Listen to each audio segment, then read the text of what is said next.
5 and 3, 2, 1. Boom.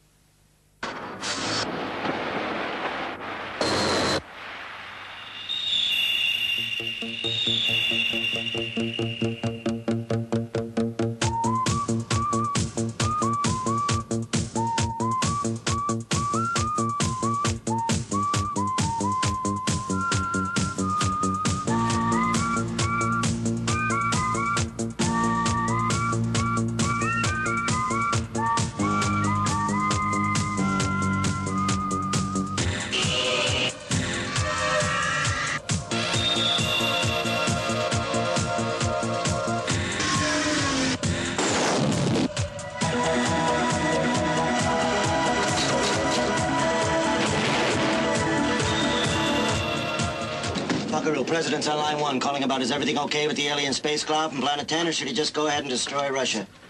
Tell him yes on 1 and no on 2.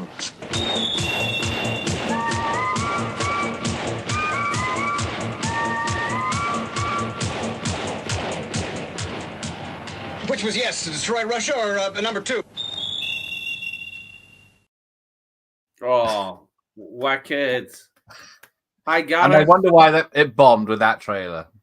Oh, I know. What a great line. So good. How you doing? You all right? I'm all right. Now you're here. Always good to Oh. see you. Yeah, this has been long overdue, this stream. It has. 2 years, I think we said, didn't we? Because you were talking about this on one of our early streams. Yeah. The Highlander one. 2 years in the making, having this watch party for Buckaroo Banzai. And it just so happens, everybody, that this month, 40 years ago, this movie was released for the very first time. And it just gets better and better. I honestly have to say, there are certain films that I would say, the first time that I saw Predator was just magical. Buckaroo Banzai is the polar opposite of that. The more you see it, exactly. The more you see it, the better it gets, right? The first time that I saw this movie, I was completely and utterly bamboozled. I had no idea what the hell was going on in this movie, and from watching it again and again, you get the idea that was intentional, right? Yes, we'll get to the watermelon. Yeah. Now, I don't think it got a cinema release in the UK. Well, I've got an old 80s magazine, and it had an article about it, a very small article, so it must have got a release somewhere, maybe just in London, maybe at the Canon cinemas. Yeah, a brief screening to see if it did anything, and then it didn't, and we never got it. That's my assumption, but I've never seen any release date for it in the UK. No, nothing on IMDb, nothing on the white wikis. But the only evidence we have is an X rental of yours. Thank you very much. Yeah. And that didn't drop till 87. The film didn't come out on video till 87, I recall. Yeah, packaging 1987. Yep, and that's the first release on the UK. I don't think it got retail either. No. I mean, to tell you the story, I bought that cassette in the early 2000s because I had Silver Bullet on the Canon label. Not that well. Right. Oh, yeah, I got a Canon one, but it's the retail. I had the Canon label of Silver Bullet, and that's when I found out about the Adventures of Buckaroo Banzai, is it had the trailer on there. And I was like, what the hell is this movie? It's got Christopher Lloyd in it, Peter Weller, Ellen Barkin, Jeff Goldblum. I'm like, how have I never heard of this movie? Right? And it's from the 80s, and it looks amazing.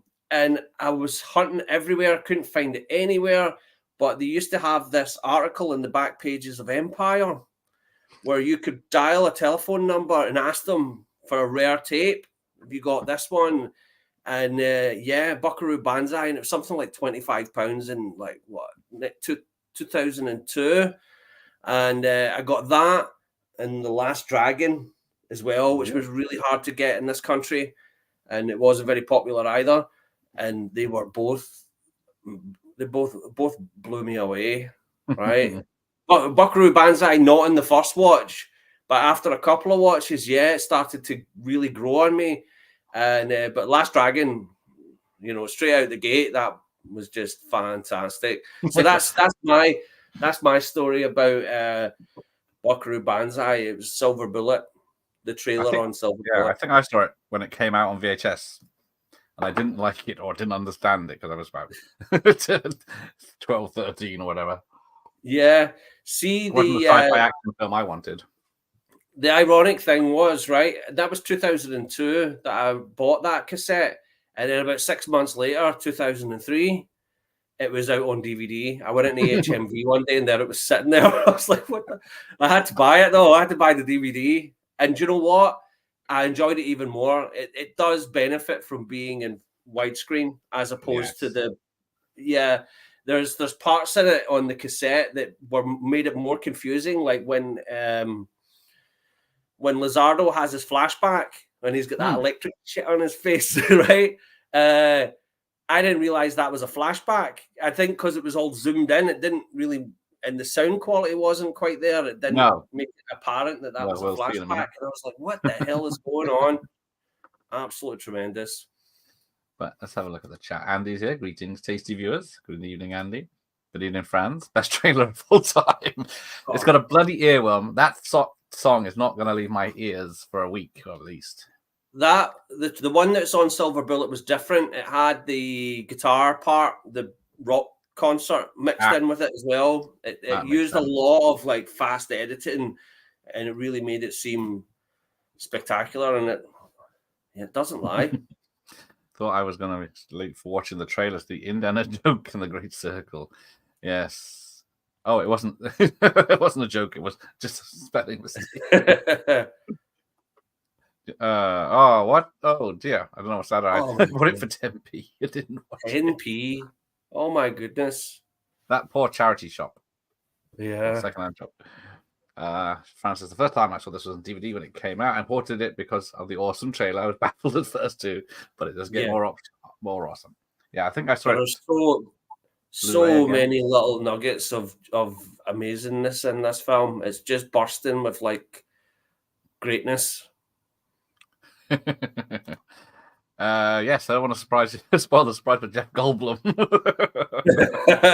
Yeah, well, that I don't know if that would be less terrifying than Clancy Brown. I don't know. Clancy Brown would. Well, yeah, I had a litter, but yeah, none of them. Yeah, replied.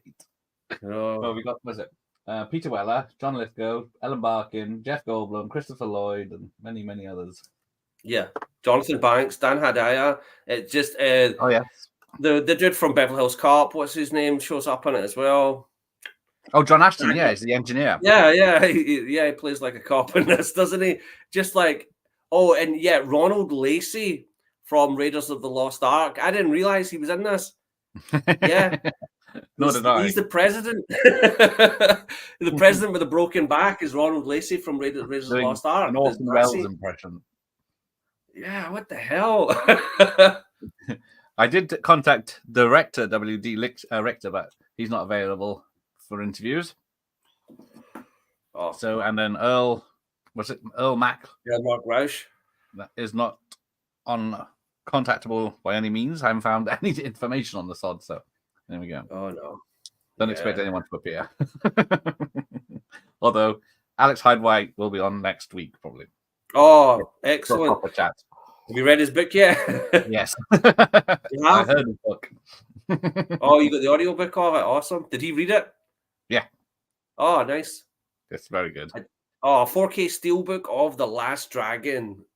Brilliant. Nice. I'd love to get the vinyl soundtrack to that. Perfect film. Oh, I had this. That was why I was put on to The Last Dragon. As I bought the soundtrack. Could find the soundtrack anywhere. Couldn't find the film. And the soundtrack was just amazing. And I was like, I need to see this movie. And it lived up to it. It was just perfect. Yeah. I would like to ask Jeff Goldblum, Chad versus Yurikai joking cats and dogs makes him laugh. Cats and dogs. I had a very strange dream last night where I dreamt I met Peter Weller in real life. So let's see if he responds. Just don't taunt him with Oreos. Oh yes, the Subway Ghost from Ghost is in this too. Oh yeah, exactly. So many. Jeff Goldblum and Gina Davis are both 6 foot. Has anyone ever met anyone who's 6 foot in real life? There's Wow. a couple I know. Terrence is a towering god. Yeah, well, I'm just shy of 6 foot. I'm just shy of 6 foot by back foot. Right, where's my tape remote? I've got it dark in here, so This is where I really get scared. Anytime Gareth plays one of my old tapes, it starts to fall apart. what tape? Yeah, what's he recorded over this? 15. Can you believe this is a 15? Yeah, why? What warrants Is there a swear 15? No, Let me see what it is now. It's probably at 12 I now, don't isn't think it? there's any swearing in this film at all. Bam bam bam bam bam bam bam bam bam bam bam bam bam bam bam bam bam bam bam bam. Michael Boddicker.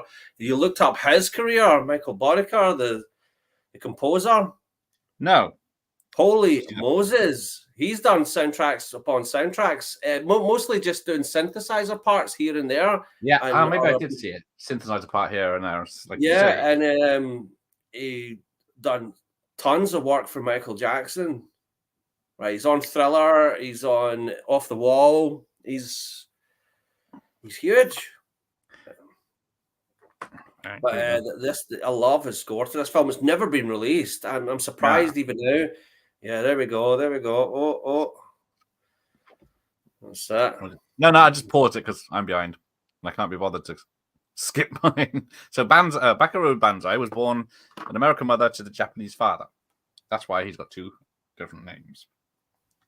Now, there was supposed to be... There's about a few cutscenes. One of them has Jamie Lee Curtis in as his mum in a flashback. That was cut out, but it's on the DVD if you got the deleted scenes. Yep. It's on YouTube. Yeah, and it's easy to get away with stuff on YouTube if they're deleted scenes. They don't get recognized.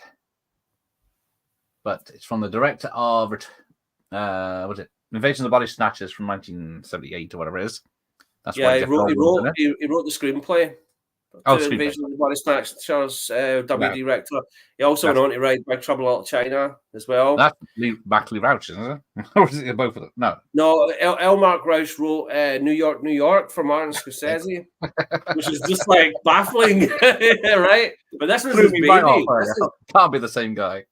Yeah, I know. And this is his thing though, because he still writes like Buckaroo Banzai comics. Yes, they brought out the alleged sequel, didn't they?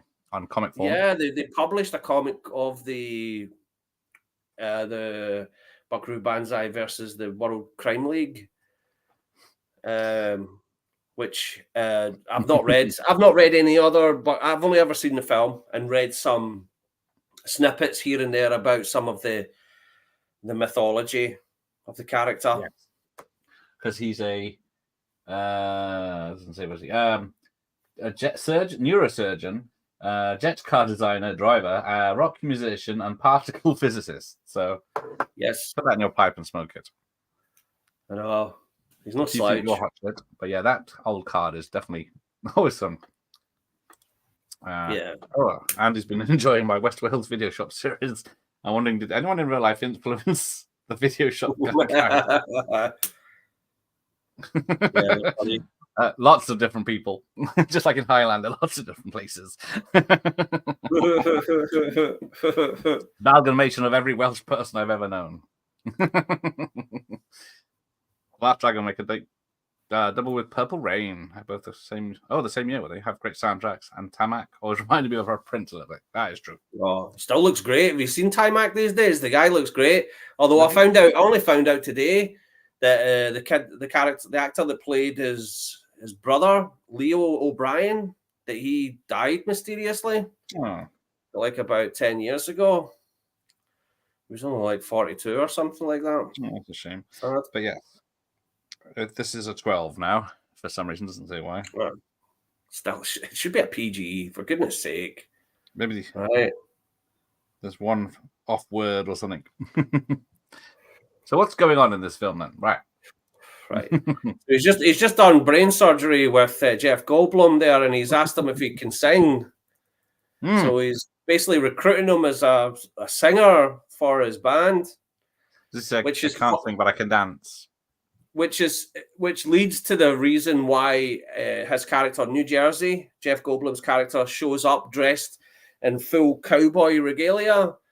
And they never, like everything in this film, they never explain anything. And it's all done completely straight-faced. That's what I love about this movie. There's no winking at the camera. There is no sort of wait for it, here's the joke. Everybody is playing it completely straight. And Jeff Goldblum turns up for the audition dressed like that.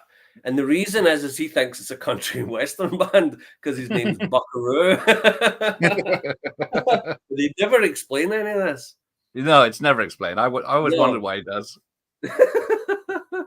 And here's the magical device that gets him. Yes, the oscillation overthruster, which was also featured in an episode of Star Trek Deep Space Nine. The same prop. Yes, I think it's and it's looks a lot like the one from Back to the Future when it's stuck in there. Yeah, I know. I think one of the producers of this film, not the crooked ones, which we'll get to, right? But one of the producers of this film also co-produced Back to the Future as well. There was that connection. I think that's what led to Christopher Lloyd getting the part of Doc Brown, is because they originally offered it to John Lithgow, and John Lithgow goes, "Oh, I can't do it. I've got this play or something that they had to do." Right. But you should check out my buddy Christopher Lloyd. I just worked with him on this movie, and that's how that came to be. Yes, I've just come back from the school disco. Have you seen Ready Player One, Terrence? Ready Player One, yes.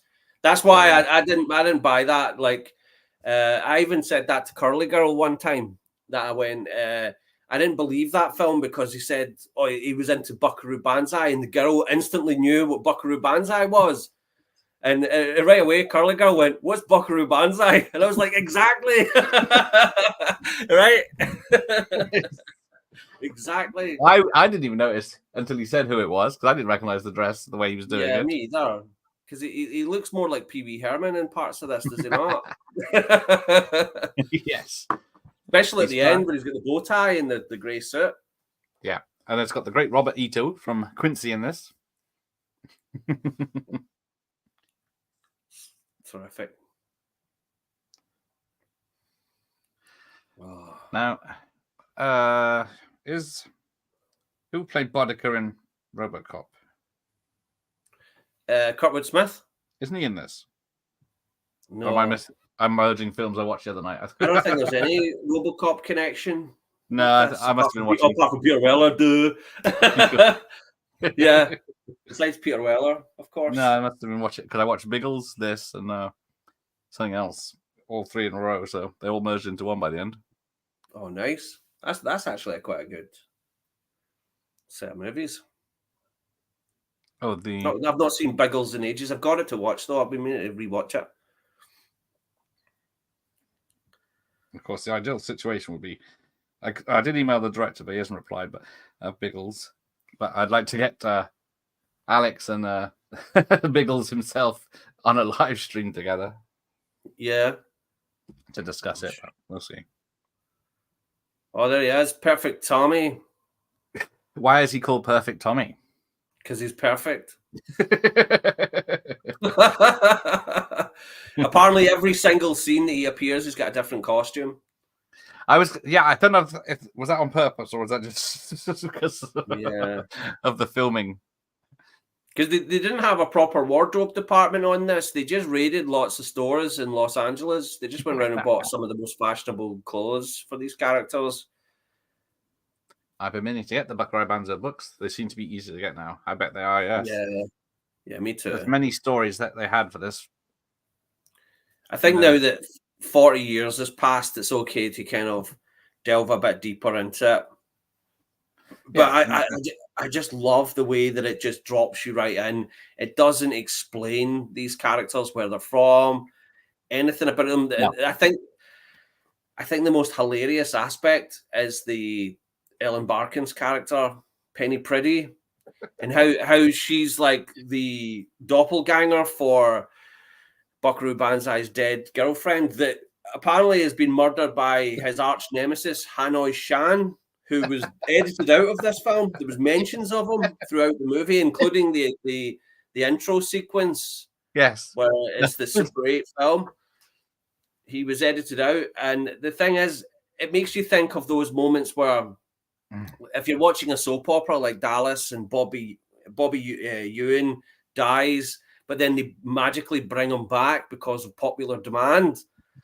We would all, if we'd seen the chapter before this and we see Penny Priddy at the nightclub, we'd all be going, "Oh, there she is. There she is." But we don't, because that doesn't exist. So we're put in this position of like, who the hell is this woman? Yeah. So and then it's only like half an hour later he tells him, "You look like my girlfriend," or fucking later. Yeah. And then he just figures it out. It's like, oh, you had a twin sister. Yeah. Would you say the full title? No, I just. Oh, damn right. Buckaroo Damn Banzai. right. I take a deep breath. Yeah. Because does he actually go across the 8th dimension? Because apart from going through that mountain, that's about it, isn't it? That's it. But Emilio Lizardo goes into the 8th dimension. He actually goes in and comes out. And a changed man. Yes.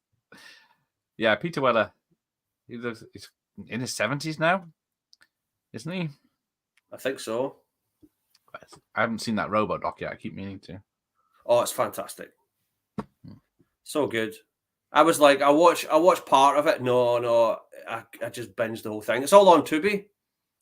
Ah, is it? Yeah, the whole lot's on Tubi right now. Ah, WD. Oh, Nickelodeon, your Bogdanovich. Never seen that. Oh, Burt no. Reynolds.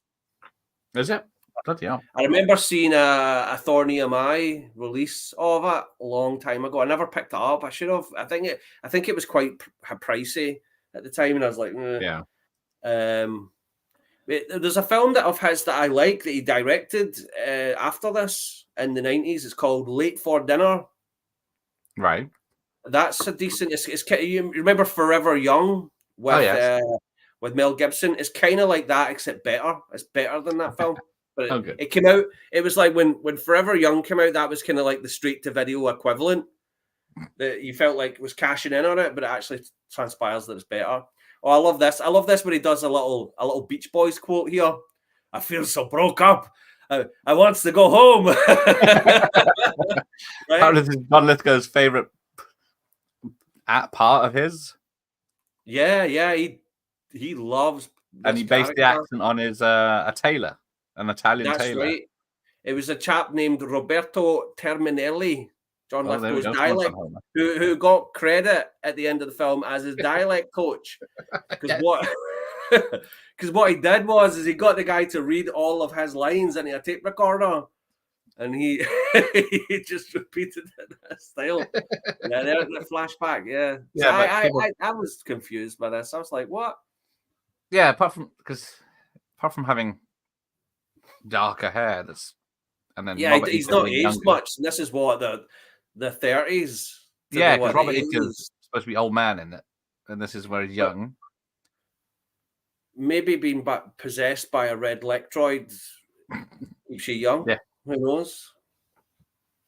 Don't be disgusting, Ian. Oh dear goodness! Too much information. I would never have thought Peter Weller would have done a video game good enough for Sean Connery, I guess. There is a video game of this film. Yeah, that's right. There was an 8-bit sort of typing story game. Yeah, I don't know if did it get released? I don't know if it got released here. You can get it on an emulator.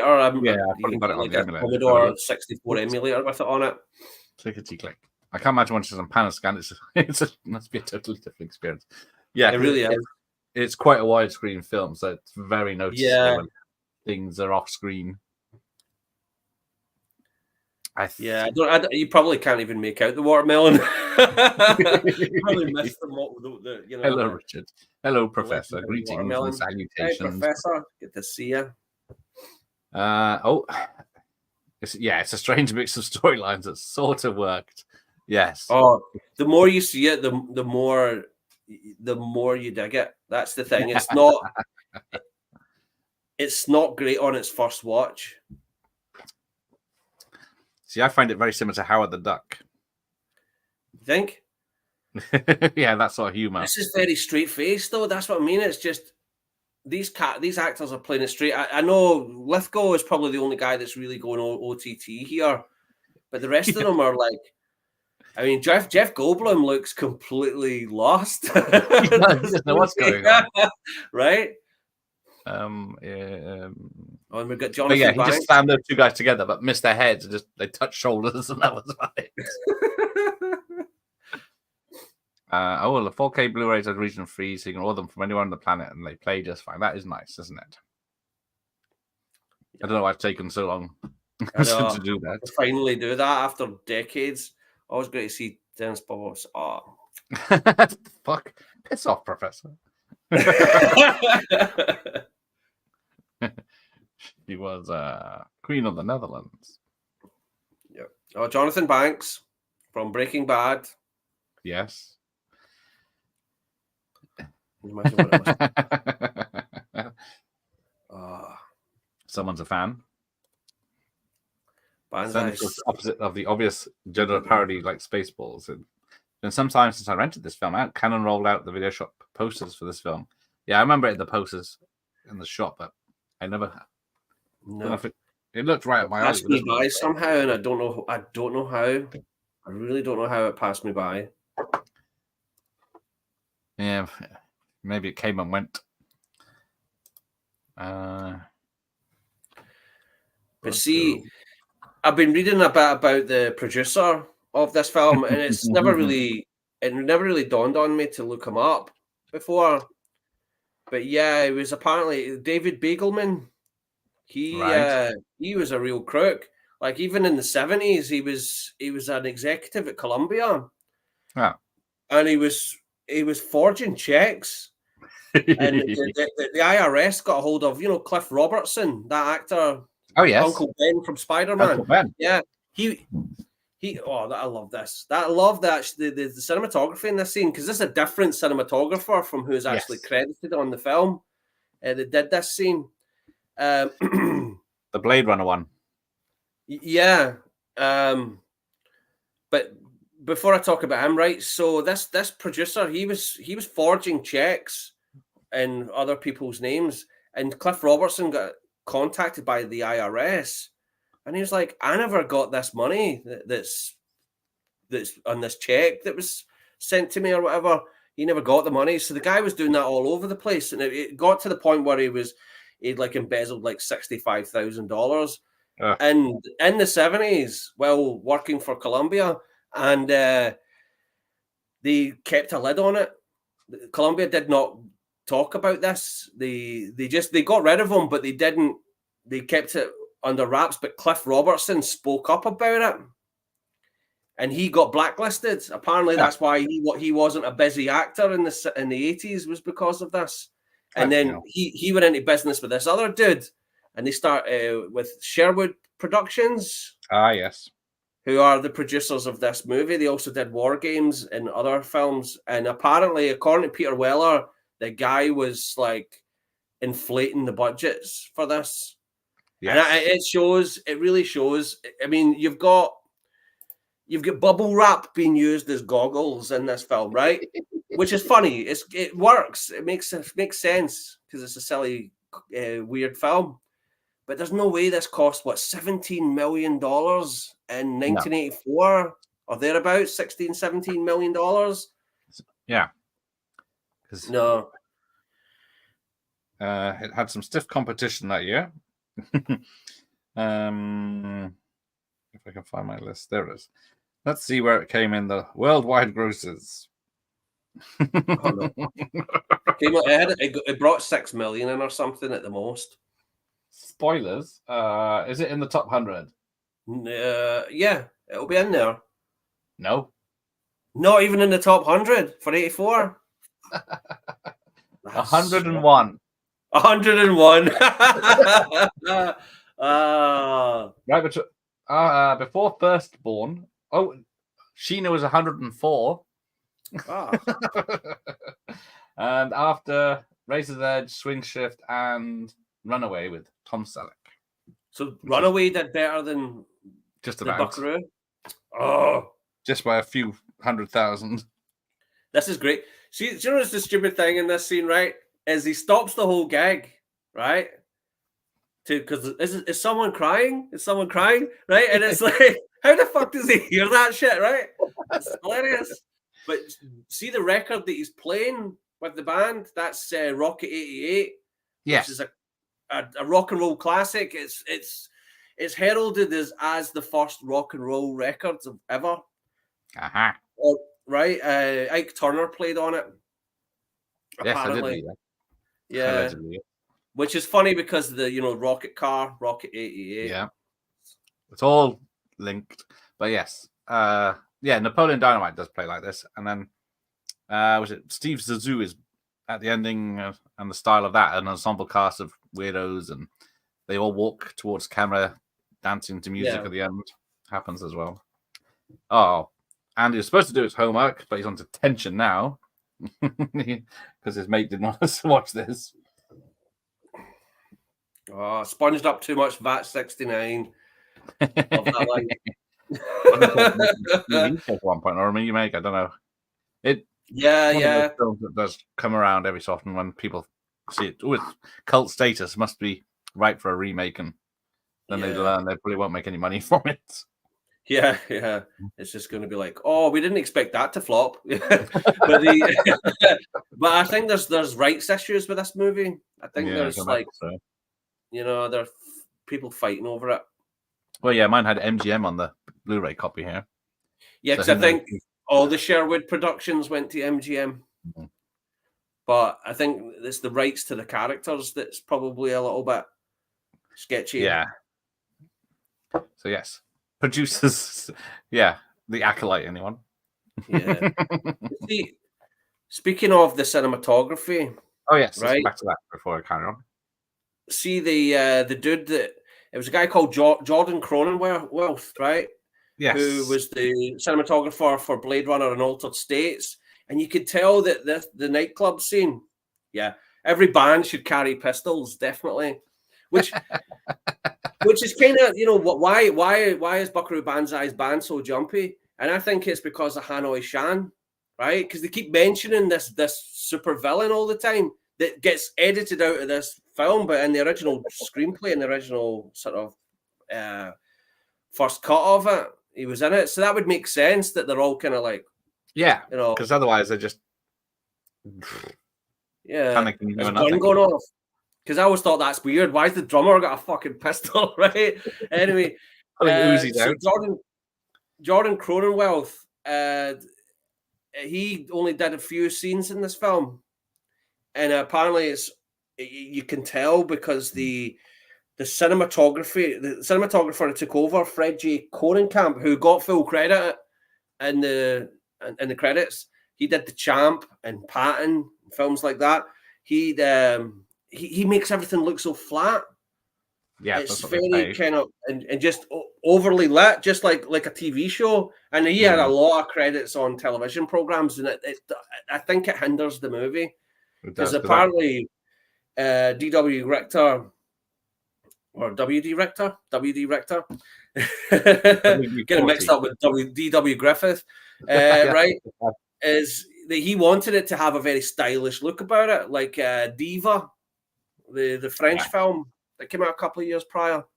So there you go. But yes, you can definitely tell it's a different lighting. Because when they're in like the Banzai Institute and the Yoyodyne propulsion labs, it's dull looking. I mean, the movie's still really exciting. The characters are hilarious. Everything's brilliant, right? It just, you wish it just had a bit more edge to, a bit of Ridley Scott vibe to it. Yeah. You know? So now we're on the bus. Mystery Lady Yeah. by Hong Buckaroo Kong Uncut. Cavaliers. But is it surely the press know who his girlfriend was? So this is when they first see that there's a ship coming from Planet 10. The Black Lectroids. Here we go, random trivia. I watched The Boys Next Door recently. There's a shop where they drive past the cinema showing Buckaroo Banzai. There you go. Nice. I like how he's doing his samurai stuff here now in the bus. I would love to go and see it on the big screen. I don't think I've ever seen a revival screening of it. No, it'd have to be like Yeah. a cult place. Yeah, Kevin yeah. Smith was going to attempt a bit at the rights. They just can't seem to get them. Yeah. He's a big fan. I think Quentin Tarantino's a big fan too. Yep. I seen a video clip of him talking about it that he saw on opening night, and the whole audience was like, "What the fuck is this?" Right? I'm sure he loved it. Oh yeah. Oh, Michael Myers. Is he missing out? Oh, big time. But give it a couple of goes. The first time you'll be like, why did this movie's overhyped? It takes a couple of watches to kind of get into the mindset for it. Yeah. If you can tell me what's going on. If you put it this way, it's like Avengers Infinity War, but there was no film before it, there was no film after it. That's what this is. You know, it just expects you to know who these characters are and where Jeff Goldblum's in it. Yeah, and I love that. The audacity, the absolute audacity. And that's the thing about the watermelon is because that producer that I mentioned, the crook, right? And he was demanding changes all the time while they were shooting it. And they were getting annoyed at him, but they speculated. I don't actually think the guy's watching the rushes. That's what they thought. They thought, this guy's not actually watching the rushes. He's just being a bully dickhead, right? So they decided to put the watermelon in that scene where he goes, "Hey, what's that watermelon all about? I'll tell you later," right? Which never comes to fruition. But they say they did that just to see if he would point that out in the rushes. They sent it back. He sat there and allegedly sat there in the theater, and it just went right past them. He never went, cut out that stupid bit with the watermelon.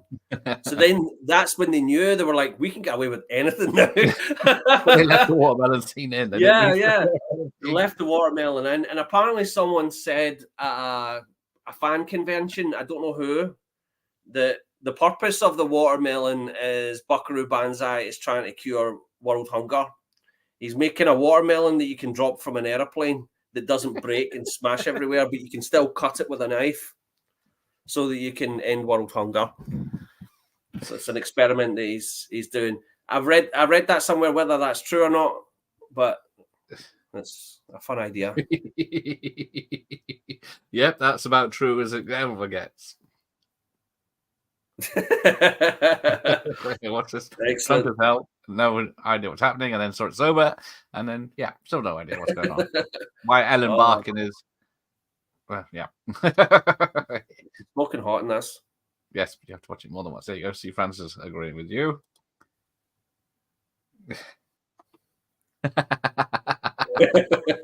He's just trying to get me to say that line, isn't he?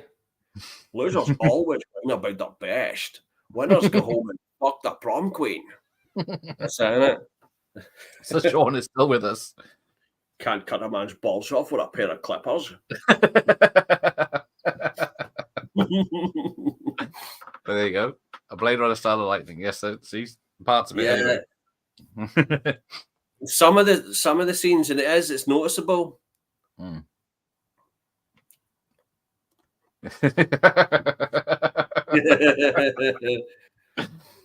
Yes, that's a good point because he looks so young, and I didn't recognize him when I first saw him. I thought, hang on, that sounds familiar. Is that Mr. Krabs? And is he doing an accent in this? This boy's an Eskimo. Oh no, you get cancelled for saying that now, but get off my channel. Yeah, he's kind of got this Texan accent. Oh, why do I have to do it? Because you're perfect.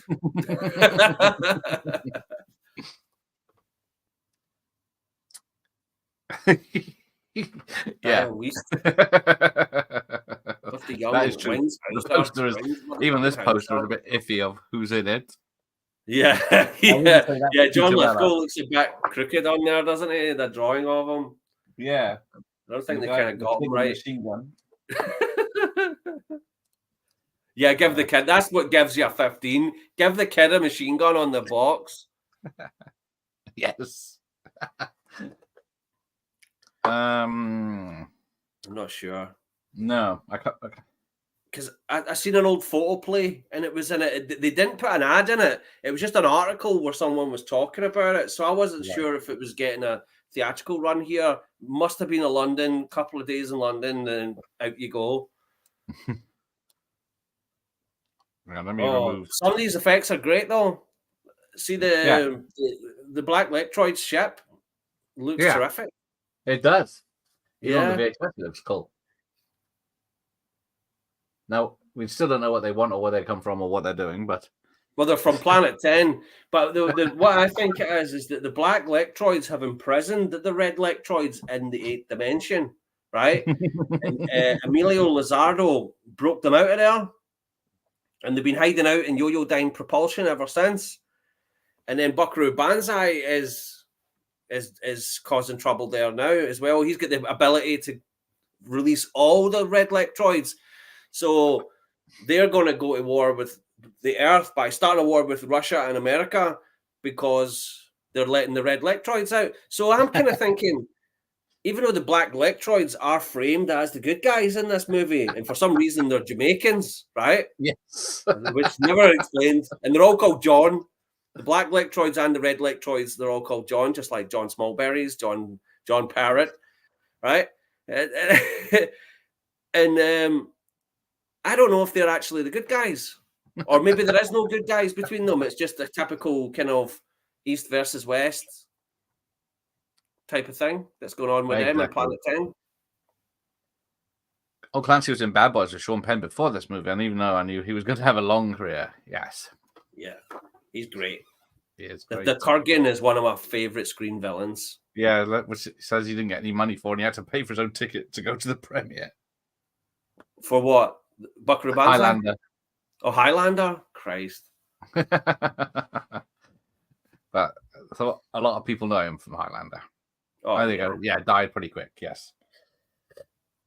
This film whimpered because I think it came out the same weekend as Star Trek 3. Yeah.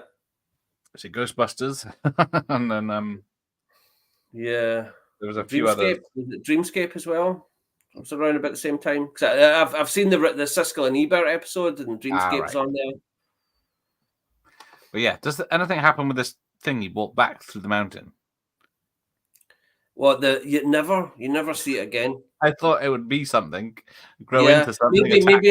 Maybe there's a deleted scene with it. Yeah. But now we've got the president.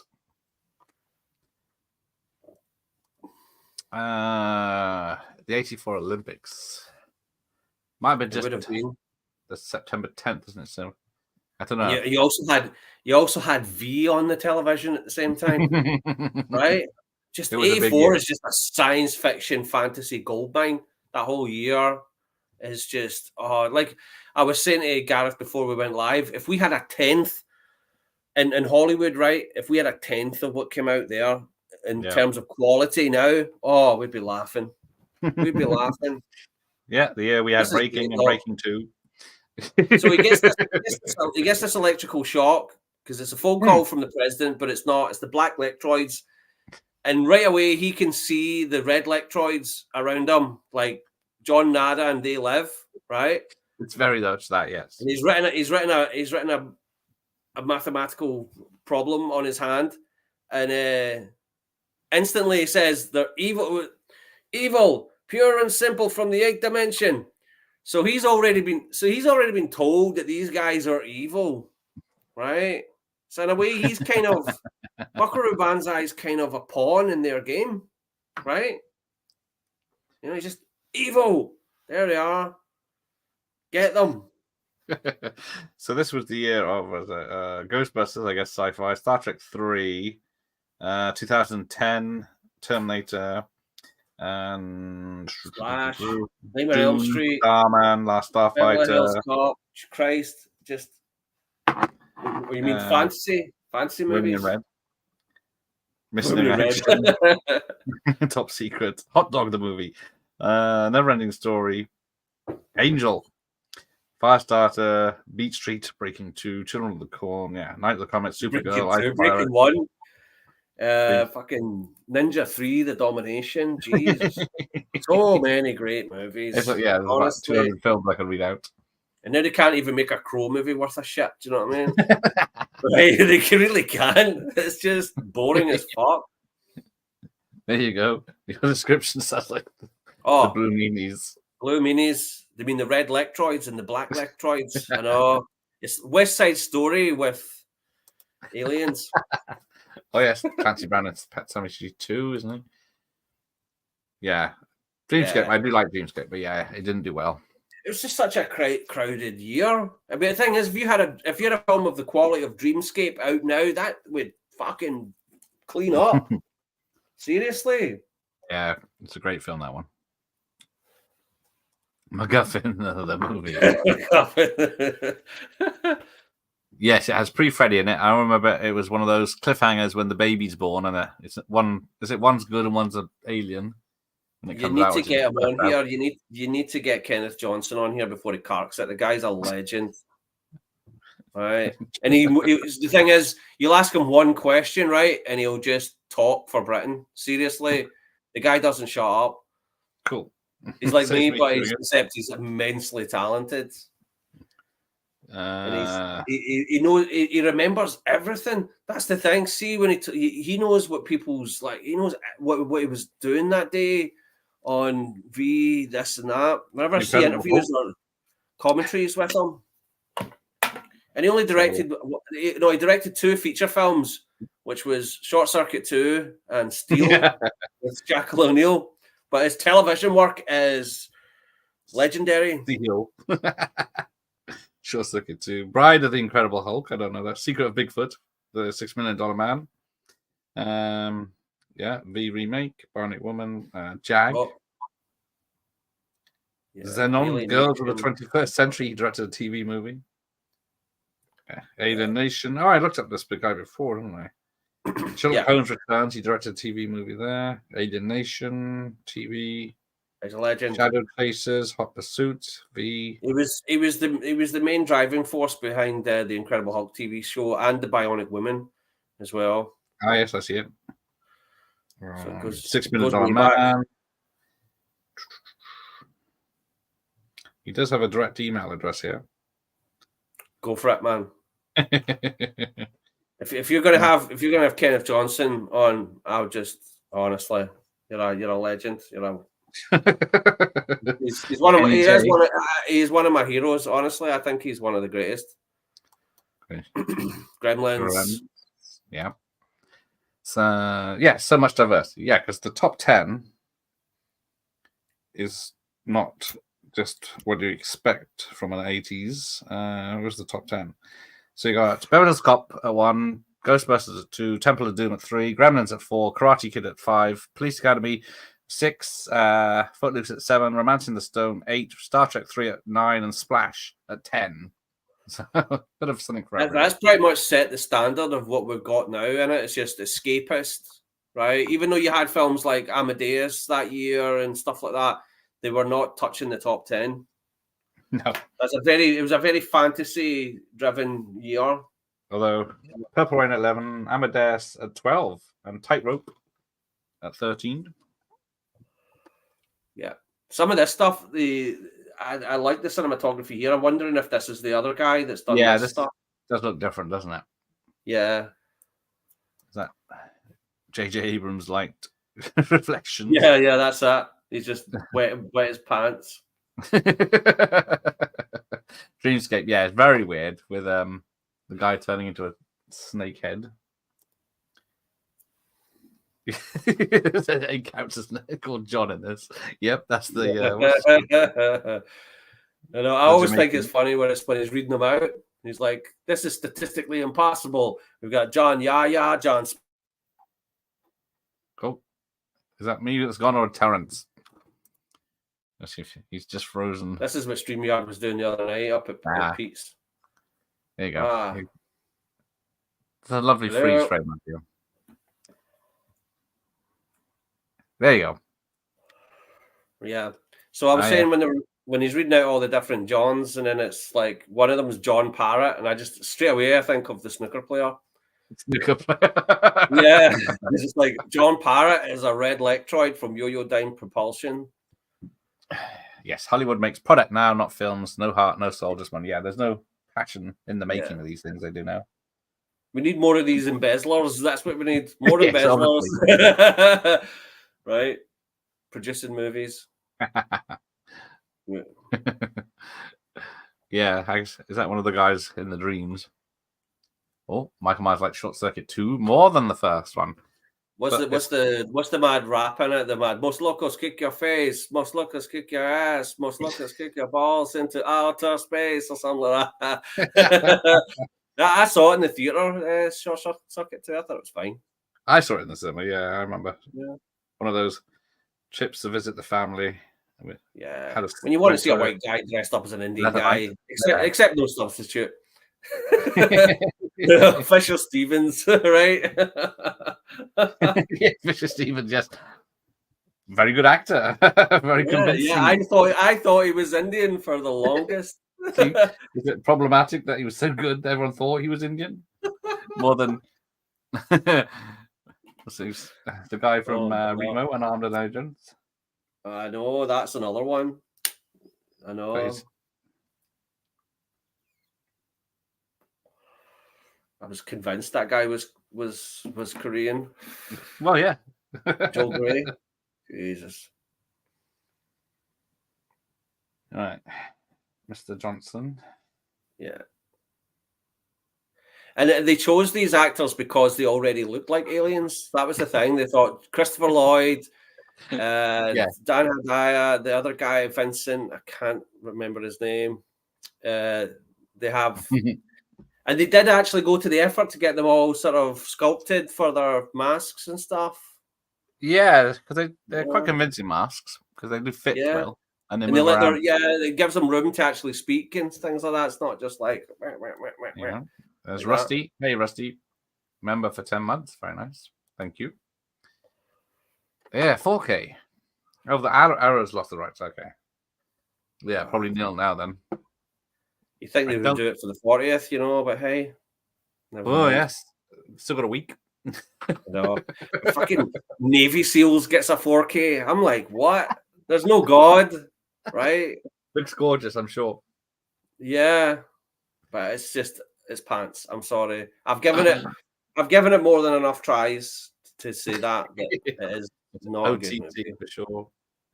So it's good to see the Marines take the piss of it when they do it as I watch. I do like that director though. Louis Teague was a Alligator and Cat's Eye. Yeah, I've been trying to get him on. Yeah, good director, but I just can't stand Navy SEALs. I love the song at the end credits. The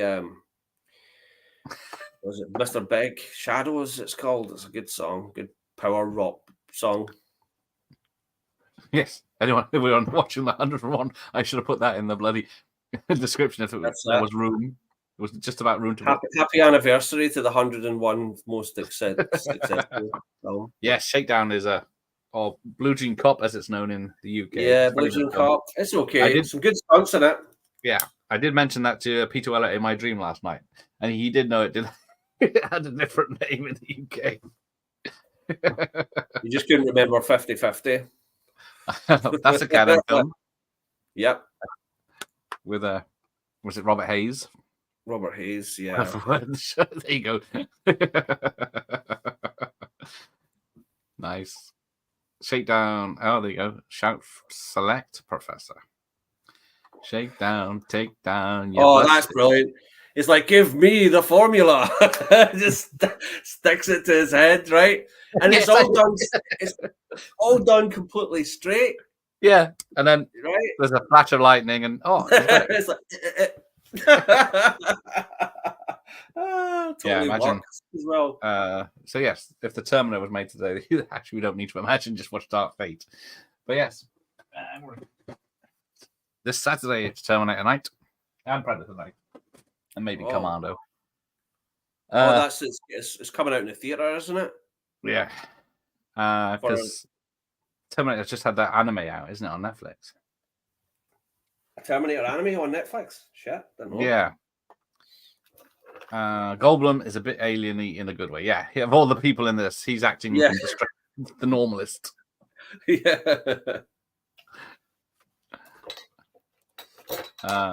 Oh yeah, there you go. He's off, and it's free on YouTube. Same with Shoot to Kill with Tom Berenger and Sidney Poitier. Oh, do you know what I found out for free on YouTube? Savage Streets. It's unedited. Linda Blair. That's a good film. Good sleazy revenge thriller. There's more movies visible on camera in that one, but surprisingly, they're all the director's movies. There you go. Yeah, great stunts in that one. Pretty good release. I remember being bored by Navy SEALs as a kid. Fuck knows how I feel about it these days. Yeah, you'll still be bored. Trust me. I saw that in the cinema. I think the only bit I remember is Charlie Sheen jumping off a jeep off the bridge. Yeah, they used that in the trailer. Yeah, there was a video game, as like you said. Yeah, over there.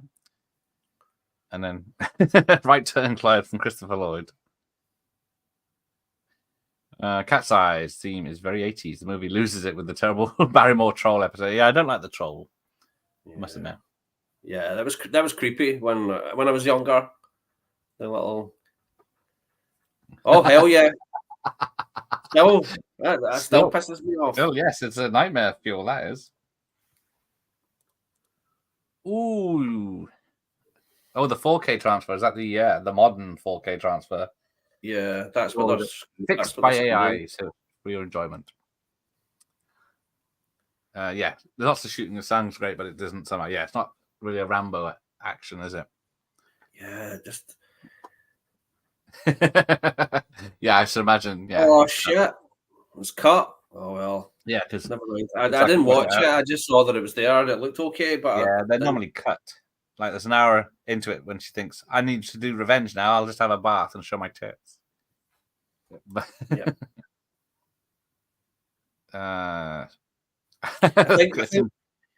I think that was on purpose because Linda Blair was knocked back from a lot of parts because she was deemed creepy. Like apparently she was trying to get the part in the Blue Lagoon, which went to Brooke Shields, and she never got it. And it was because she's weird. She's a horror character. Yeah, she's well, how old? She was 13 when she did Exorcist. Something like that. And the stuff she got up to. Well, yeah. Oh, what? Iron Eagle is a gold franchise, better than Indiana Jones. Yeah. That one. I actually like the third one. Yeah, what's it? Is it what's her name? Rachel McClish, the bodybuilder. Oh, you know the Pumping Iron 2. Have you ever seen Pumping Iron 2? No. That's good. Pumping Iron 2. The women. It's good. It's not a patch on the original, but it's an interesting doc. Yeah, because Iron Eagle 3, he's in a plane. He opens the cockpit, stands up, and launches a rocket launcher. God rest Lou Gossett Jr. Yes, God bless him, sir. No cinema in Terminator near you, Mike. That's a shame. Me and Jeff will watch it. You can watch it on a tiny screen. Found all the Johns. Here we go. Yes. Yes, we've got the identify yourself. Blue Blaze. all the employees of Yo-Yo Dine. Yeah, there you go. Especially the part where Linda Blair's in the bath. Everyone remembers that scene for some reason. Yeah, I always think my cat is not protecting me from trolls. It's got such a good line with is it John Vernon, the principal in it? Oh yes. Yeah. And he's just like, he says to one of the kids, he says, "Go fuck an iceberg."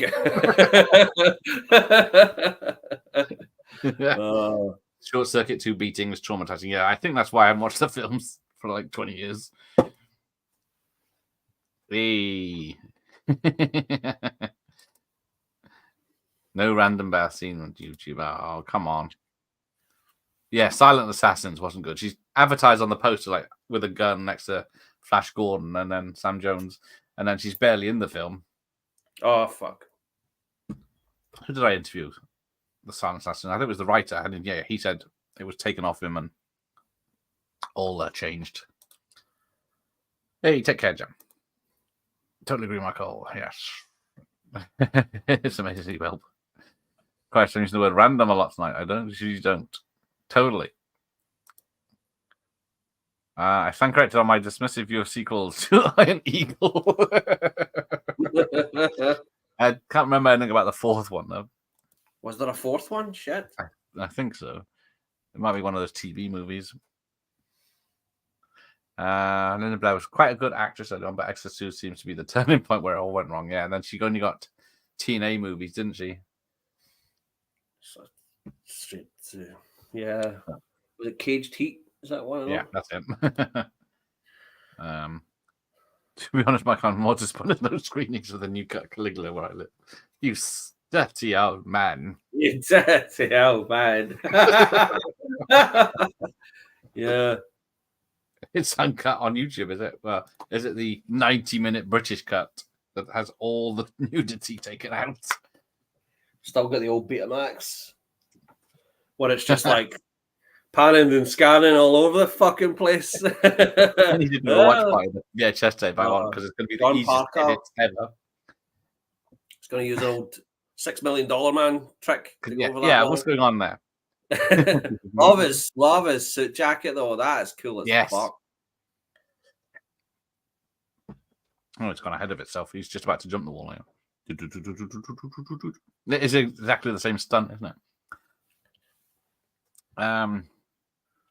But yeah, I always remember Caligula being advertised on the back of Video World magazine and such. All right. The Penthouse presents. Yes. Must be good. Have you seen the spoof toy commercial? No. The same guy that made the new cut on his YouTube channel. He has a fake toy commercial for Caligula action figures, and he's got an actor doing the voice of what's his name, the Penthouse dude, Bob Guccione. All right. As if Bob Guccione is like, you know, the only censor is your imagination. This is like, they even have the mad head cutting like machine as a toy that you can play with. That's so funny. I didn't know there was a National Cinema Day. It's normally packed out, isn't it? Because it's cheap day. Yeah, but what's out besides any sort of revival screening? What, you going to go see the? Well, Crow? exactly. It's only they're worth watching because we got the Crow. About the only one I can think of came out this week. Yeah, there's one called Savage Island where they added Linda Blair to the crappy old WIP movie by filming 2 random extra scenes for 5 minutes and then sold it on her name. Nice. that's so tacky. Yeah, £4.99 a ticket. Still too much for the Crow. You would like to see the new Caligula in the cinema with the dirty Mac.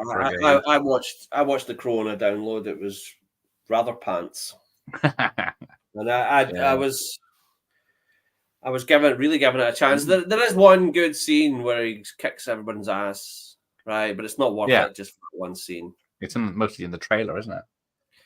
Well, yeah, there's a particularly good sort of death with a sword that isn't in the trailer that I really liked, but it's not worth it still. Yeah, I doubt Caligula is uncut on YouTube. No. Yeah, how many cuts are there of Caligula now, isn't there? There's 3 main ones, and then they still haven't got it right. Well, this one isn't even a director's cut. This is just this is going by Gore Vidal's screenplay. It's trying to be as accurate to that. But even Tinto Brass, the director, has disowned it. He's like, I don't want anything to do with it. So it's not got his blessing, so it's not a director's cut. No, it's weird how. Yeah. Here we go. There's the bubble wrap Yeah. This is where the budget went. This is like $17 million on like bubble I wrap thought goggles. when I saw it, is that bubble wrap? Yes, it is. Yeah, absolutely is. There you go. But Always the fun. the miniature effects that you get later on, like earlier on with the Black Lectroid's spaceship, they're great. Yeah, they really are. I think they are. Can't remember Yeah, who they did really the hold special up. effects now. But yeah, this is it. They're threatening. We're going to have a war between Russia and America. We're going to cause a nuclear war if you don't stop the red electroids. And you're kind of thinking, so who's the good guys here, right? I'm not totally convinced that the black electroids are actually all that good. And I like that. I like it. It's kind of like, you just get kind of mixed up in someone else's war. But yeah, it's crazy. Whatever is happening in this film. Like we're 55 minutes in, I still clueless. I know. If I put my mind to something else, I'd probably do something more constructive than trying to figure this movie out. But hey, it cost me £25, Gareth, in 2002. I'm going to figure this fucker out, At least they sprayed some of the bubble wrap silver in some people's. But yeah, But it's all straight. That's what I mean. This is supposed to be like a terrifying scene of like, shit, you're going to cause a war. We're all get bubble wrap on our faces. The film is on my. But that's it. It doesn't tell you where to laugh. It doesn't sort of spoon feed you at all. It makes you work at it, and I admire that. Even now, you don't get movies like this. No, they wouldn't that dare, much balls. Even if it for 16 million or whatever it was, they wouldn't make it. No, it's so ballsy. Yeah, I didn't know Tinto Brass was still alive, the dirty old man. Yeah. No. He's seen some time. Yeah. And the bloke interviewed me served me when I went to see Ghostbusters 2. Bloody hell. Oh, God. Remembered you after 30-something years? No. Should have went to see Turner and Hooch instead. Someone has to be threatening my life for me to watch the Crow remake. Yes. A rehashed regurgitation. The Mark McDonald commentary is one of the best I've heard on the Caligula one. He is proud of that performance. Yeah. He's really pleased with the new cut because it's saved his performance. Because I think when Guccione cut it, because he kicked, Tinto Brass has never been able to edit that movie, right? Ever. And Guccione just had all the performances that were dialed up to 11. So I think this cut's going to be a little bit more subtle. So I'm so intrigued to see it because nothing like that's existed before, where it's every single part is like brand new. Yeah, I think I only saw maybe it was the Blu-ray release of the whatever cut came out. Not quite clear, but I haven't watched that film Sallow. It's very weird. The last days Sodom. You could pay me to watch that. I know what happens in it with the shit eating and all that. And come on, Terrence. Nah, it's not my cup of tea. Sorry. Yeah, the more people that bash it's about fascism or whatever, it just turns my stomach. We're on to Alien Romulus now.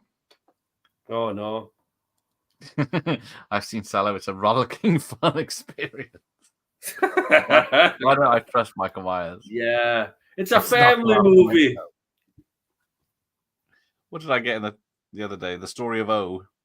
Are we getting to the watermelon? Are we going to see the watermelon here? Yeah, here we go. The alien on his neck. Oh, they'll be burning his files. Bastards. Why did they do that? Yeah. Crow, the first sequel is all right, but it's been one of those that's been hijacked by the studio into copying the first film, isn't it? And then 3 with what's his name from Terminator 2? The kid from Terminator 2 is one of the crows. Edward Furlong. Yeah, it's supposed to be a bad one. Yeah. Back when he was in his troubles. What's Clancy Brown doing? He's throwing himself all over the shop here. Oh yeah, he gets killed. He's Spoilers. for a 40-year-old movie. Is it weird? But I like weird. Every clip for the Crow trailer remake pissed me off. Not contributing things towards its lame excuse for box office.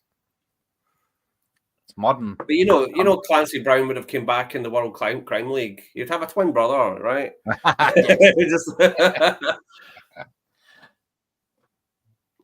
It's Aliens worth watching, I guess. Especially on a big screen. It would look amazing on the. But Malcolm McDonald's great. Doomsday. The story of O was kind of like old 50 Shades. I think the sequel was banned. Yeah, I bet my VHS is edited to shit.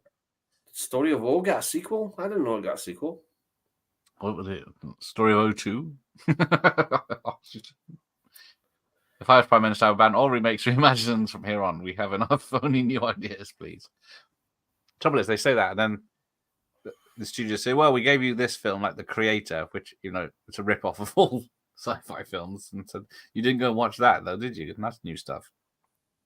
Mm. So, yeah. Stuff like Arrival, that was good. Give us the old IPs. Let's go back to 1984. Yes. Well, we've had Ghostbusters. We've had Indiana Jones last year. I know Corrida in the Realm of the Senses. Just a shame it never had that Quincy Jones song in it. Then it would have really kicked ass. Yeah. So in the last 12 months, we've had a Ghostbusters. We've had a Indiana Jones. We've had a Karate Kid. We've had where is it? I'm trying to think. What I was trying to make my Terminator, maybe? No, it's 3 years now, isn't it? I haven't had a Conan. We've had a Dune, so they've done Dune. Yeah. Jungle Book. We had a Beverly Hills Cop this summer. Yeah, that's it. That's what I look at. It's number one, Beverly Hills Cop. Yeah, that's the one I'm trying to think of. Beverly Hills Cop. We've had a Ghostbusters. Yeah. We've had a Temple, Indiana Jones, Karate Kid TV series. That's just the top five. We're just waiting for Gremlins 3. Yeah, still waiting for Gremlins 3. Which I wouldn't mind a Gremlins 3. Because if Joe Dante was involved, I would be interested. Puppets. Because I think Gremlins 2 is fucking amazing. In the realms of the senses is an interesting and weird, saucy art film. You had me at saucy. Yeah. Yeah, the characters in Romulus, that's the trouble. They're modern, young Are folk. they bland? Yeah, I haven't seen it. I'm really not interested. It's all the alien cast off by heart and all the. I want to see an alien film about Weyland Yutani. I'm bored of the poor victims that have to fight the alien. I want to see the Weyland Yutani business. What's going on that side of that universe? But they never seem to. Probably the closest we got was Prometheus, because you actually saw Weyland in it. Oh, here we go. That's Ronald Lacey. I can't believe that's Ronald Lacey. Doesn't look anything like him. No, it doesn't. President. And he's in this contraption with a broken back, all for just one line. It's like, Mr. President, I know your back is killing you. Right? He's got to be in this fucking contraption. Just for one line. Yeah.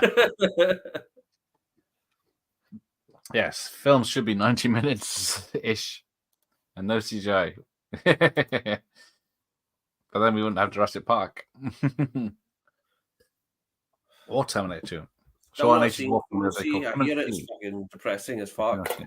I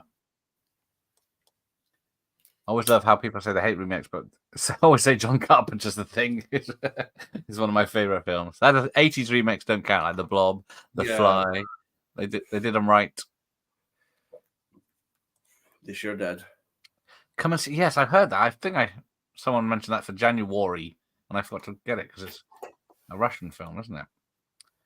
Yeah, modern characters are just plain bland. That's what the problem with The Crow is. They made him for the modern audience of people that like whatever punk is now or metal. He was supposed to be that, like that guy with all the tattoos on his face.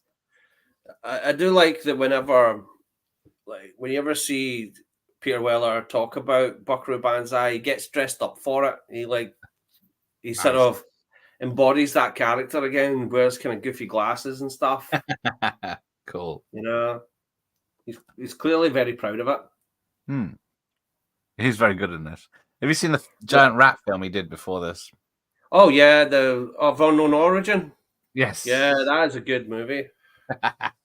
It's an odd movie to be sure as well. Yeah, is it not George Cosmatos that directed it? Leviathan with Peter Weller. Yeah, did he direct anything? It was in Rambo 3, Rambo 2, or Tombstone. Yeah, well, Sigourney's in her 70s as well now. She still looks great, but you know that's what they're going to do, innit? It's just like, let's Yeah. dig up that shit. Remember. Fuck off. So, yes, there you go. It's not a remake of The Thing from Annabelle. It's not based on the book. It's just its own thing.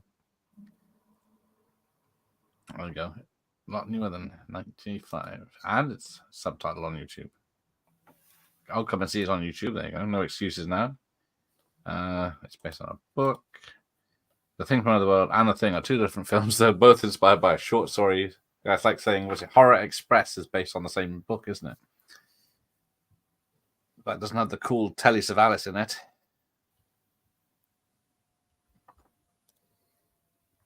The only one there is only one remake of the 1980 version of Psycho because it's shot for shot. So yeah, so technically that's a remake more than any others. Naked Lunch, yeah, I watched that earlier in the year because I saw it in the cinema when it came out. Wow, that is a weird fucking movie. Yeah, what happens in that? Someone explain it to me. Have you tried to read the novel? Have you read the novel? It's fucking insane. Right? The movie couldn't really match the insanity in the novel. That's the trouble, isn't it? Because if it's nonsense, why is he pouring honey onto her arms?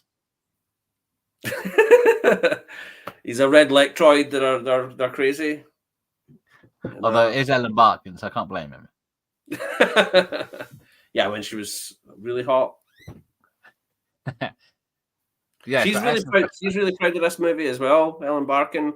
Whenever people talk to her on Twitter about it, she's always like, "Oh, I love that movie," you know.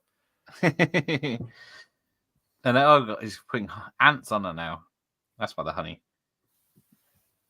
Oh, there's the overthruster.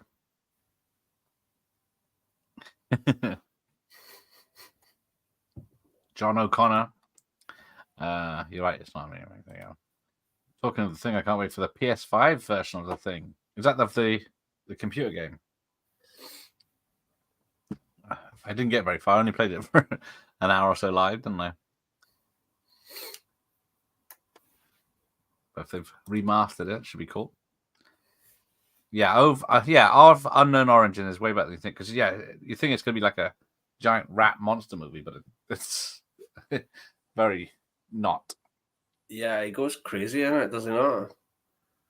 He is, but Weller is great in it.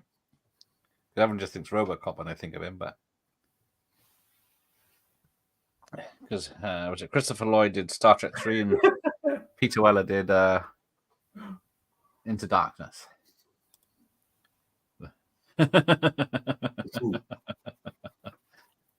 Exactly. Because I'm still trying to work out what happened in that film. See, Scarface was already making the 80s as well. That's right. Both great as well. I love the original. And you think that Scarface, it sort of toys with that idea of the kind of incestuous element of him and his sister. Yeah. You think, well, the original wouldn't have had that. It does. You can read that. Yeah. Even in the 30s? Yeah, that's the one. That's one of those movies that kind of brought the Hays Code about, was Scarface. What is that little kid wearing? He's got like shoulder pads that like up here.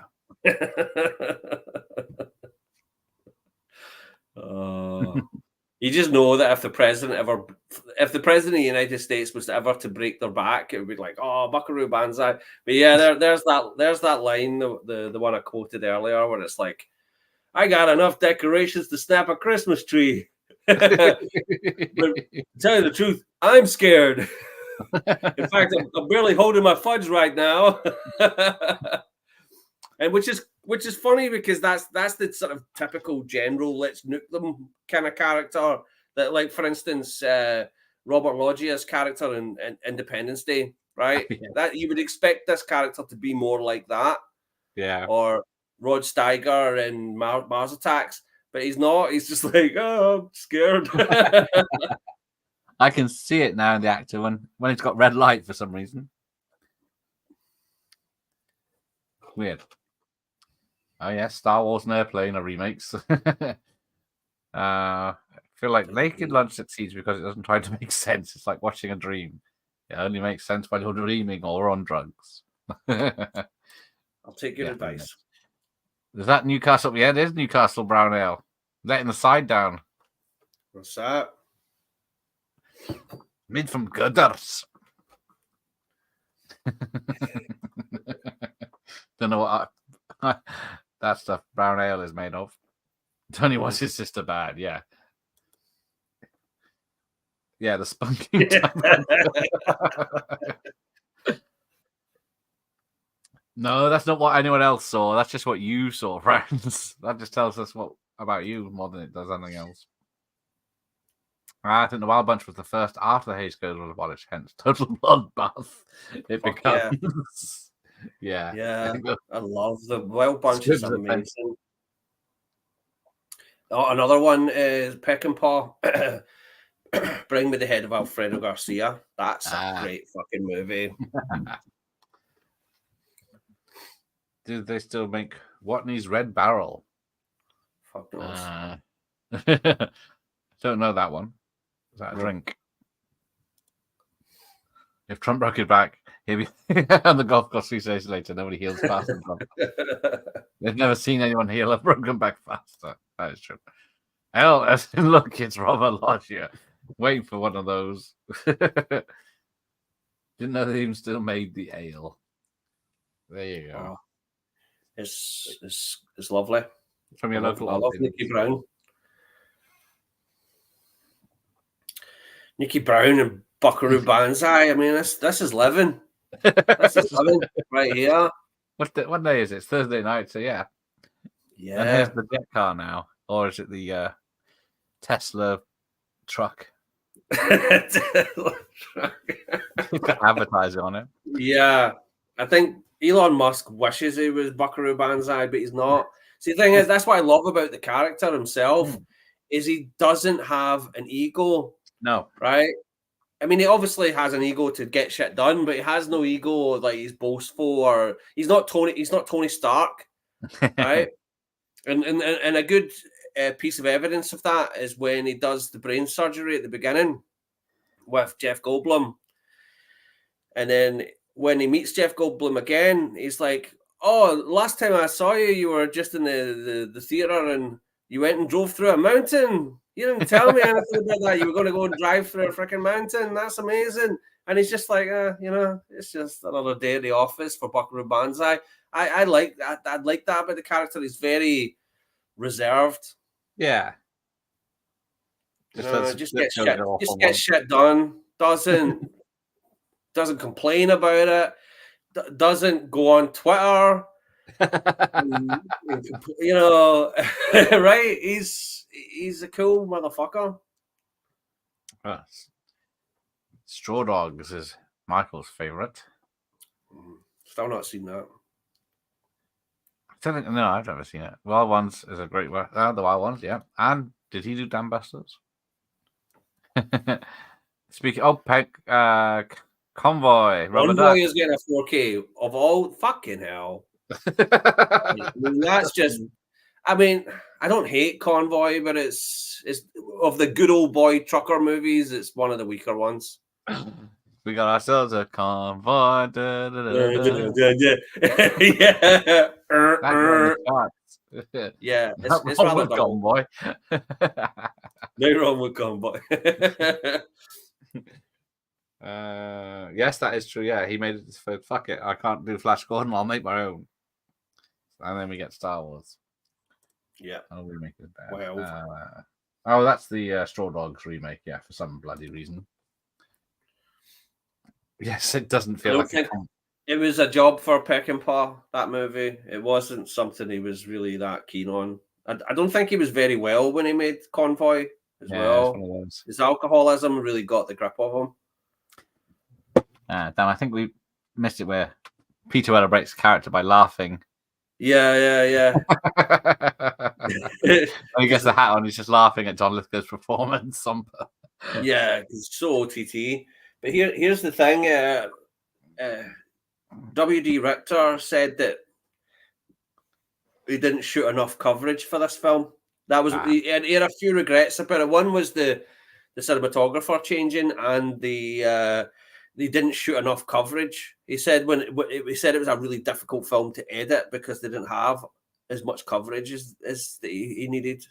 There's a lot of stuff is done with the master shot throughout, and that does show. Oops. Stupid remote. I'm getting ahead of myself. Convoy's my favorite film based on a song.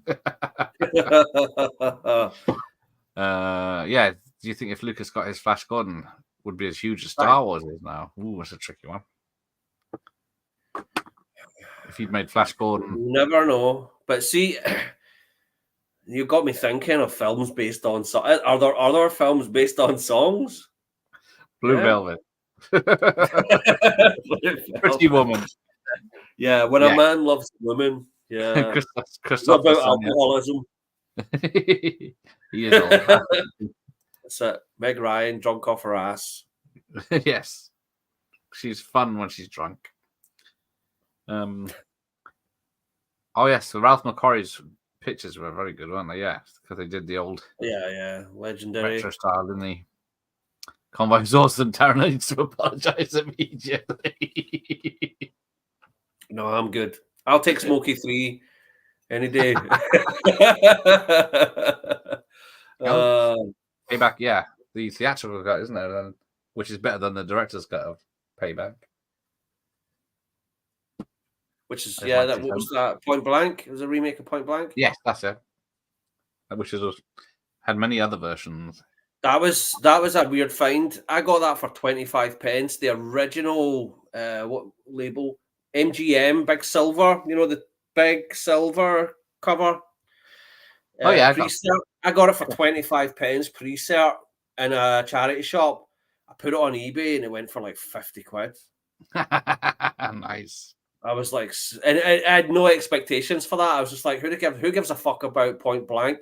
Put it on eBay and it had a week to go, right? I set it for 7 days, and in the first night it was up to £40. Nice. Jesus. You can never tell.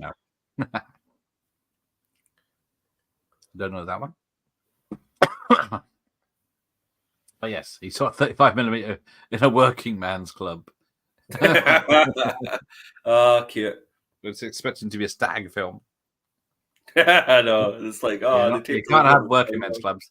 You can't have a men only club. You can have 100 million women's only clubs, but you can't have a men's only club. I know. I take it Deep Throat got seized, so we have to watch Convoy instead. Everyone's going for their first 18 certificate. I think mine was either Total Recall or RoboCop 2, so I'm going back a bit. Pulp Fiction was my first 18. There you go. In my area, yes. Just blown loads, Dave. That might be the most working men's club story ever told. Can't base many films. Oh, fuck. Songs, Mamma Mia, I guess. You need a lot of alcohol to get through that movie. Jesus. And its sequel. That's supposed to be worse. The Pierce Brosnan singing though. But he does. What's the song? There's got the range. Yeah, SOS. It's yeah, a he toy. fucking murders that song. Doesn't he, man? Oh, can you Right, hear the Irish, you can take SOS? Oh, slightly underage for an 18. Yeah, I guess because they say it's only drug use and self-harm or something, isn't it? That Yeah. I was make it an 15 when I went 18. to see Pulp Fiction, but 'Cause I got in. Yeah, I was really surprised that Romulus was at 15 because it's quite gory. I think gore is not a big deal anymore. No, it's not. When you really think how much stuff was cut in the 80s. Well, I'm doing a Steven Seagal one on some of his stuff that was cut just because it's an arm break or a... But that's James Fairman. Yeah, there's a video I shared out about the Video Nasty scare, and there's a lot about James Fairman in it. And yeah, he was so uptight, that guy. Yeah, as soon as he left, the floodgates opened and the world didn't end. Yeah, I know. And it was funny because when he eventually resigned from his position, that's when the nasties started to come out in dribs and drabs, right? Just get him recertified while he's gone. Yeah, exactly. Well, what did I watch? The Beast in Heat the other night. God. With the fucking Nazis and the guy in the cage. Yeah. And I think that's still banned here. I think it is as well, but it's got guinea pigs instead of rats under the bucket with the heat on top to gnaw through someone. Like fucking guinea pigs. There's one, the Gestapo's Last Orgy. That's still banned here as well. It's probably nothing to do with the violence, is it? No, I just think it's the fucking anti-Semitism. Yeah, default 12. Yeah. Oh, Batman and Robin upgraded to 12. Is it? Is it? Jesus. What the fuck? What's offensive in that? Apart from the back credit card. Yeah. Do you know what? Batman and Robin isn't that bad. I actually think it's a good fun. It's all right. Yeah, I've never. Yeah, it's fun. It's fun to watch if you know what you're getting in for when you sit down and watch it. Yeah, if you want to go from Batman '89 to Batman and Robin, then you'll know. Yeah. It's just silly garbage. Moderate violence, threat, and innuendo. Bloody hell! It's like, does it matter that it's got certificates? Innuendo. Yeah. PG when it came out, 12A now. That's a joke. Remember being thrilled I got to see Long Kiss Goodnight in the cinema, and I was only 15 and it was 18 in the cinemas. First 15 I went in to see was The Godfather Part 3. All right. Yeah, I liked it. I haven't seen it since. I hear that the coda, the Coppola's other cut of it is better, but I've never seen it. What in I liked it. I didn't love it. Obviously, you can't touch the other two, but I didn't think it was all that bad. No. I think Crocodile Dundee was my first 15. I got turned away at the first cinema because I told them I was 14, like a fucking dumbass. And then I just went to the other cinema where they didn't even check. But that was like a week later. So we drove 3/4 of an hour to the cinema, queued up for half an hour or more, and then got to the front. I fucked up. Oh, Highballing with Peter Fonda and Jerry Reed. I love Jerry Reed. Yeah. She got the gold mine, I got the shaft. What a great song. How come there's not made that into a fucking movie? That song, that would be amazing. Yes. Yeah, Jerry Reed. Do you know what I love is Gator. Have you seen Gator with Burt Reynolds? With Burt Reynolds, yes. And White Lightning. Jerry Reed's the bad guy in it. That is a lot of fun. Yeah. Certificates for home releases are pretty much pointless now. Yes, Elm Street is now 15, and Extra is at 15 as well. As when I got it the other day, I couldn't believe it. Yeah, Extra. There's another nasty that's been reduced to a 15. The Funhouse. Toby Hooper's The Funhouse is a 15 now. You got that? That's a good film. Yeah. No, I don't have it. Why am I looking? That's a perfect Halloween movie to watch. It's the Funhouse because it's all set in one night. It's Slayground from the Professor. Doctor Playground. Slayground.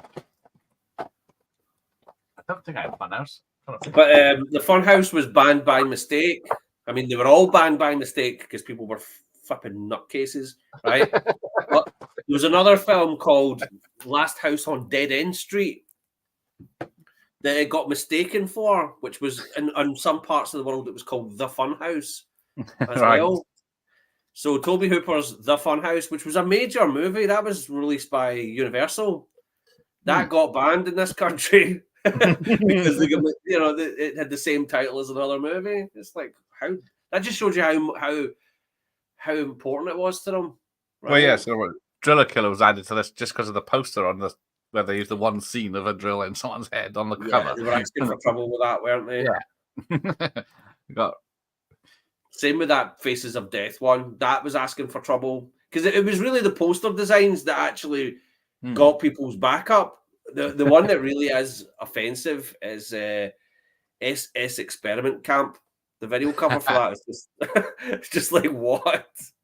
Never seen the movie. Here's crap, but the cover is just ridiculous. Yeah, the stuff that happens in the Beats and Heat that's probably based on true stories and really bad, but it's done in such a ridiculous way in the film that it's hard to take seriously. Yeah. I think that's the whole Nazi exploitation genre to a T, but isn't it? Yeah, exactly. I know I said before the fact that Santa Claus movie has a different certificate in the cinema and on 4K starts with a warning that made certificates meaningless to me. Yeah, how did you put a warning on Santa Claus? What is the thing? Is like the Prince of Tides is now an 18 because of commentary on it. On the new version of it, it's been moved up to an 18. The Prince of Tides, Barbara Streisand. Yeah, which is I think there's something that goes on in the commentary that is warrants an 18. A lot of F's words. Yeah, just Barbara Streisand like fuck this guy and fuck that guy and fuck that piece of shit. Fuck him, he's a sack of bastards.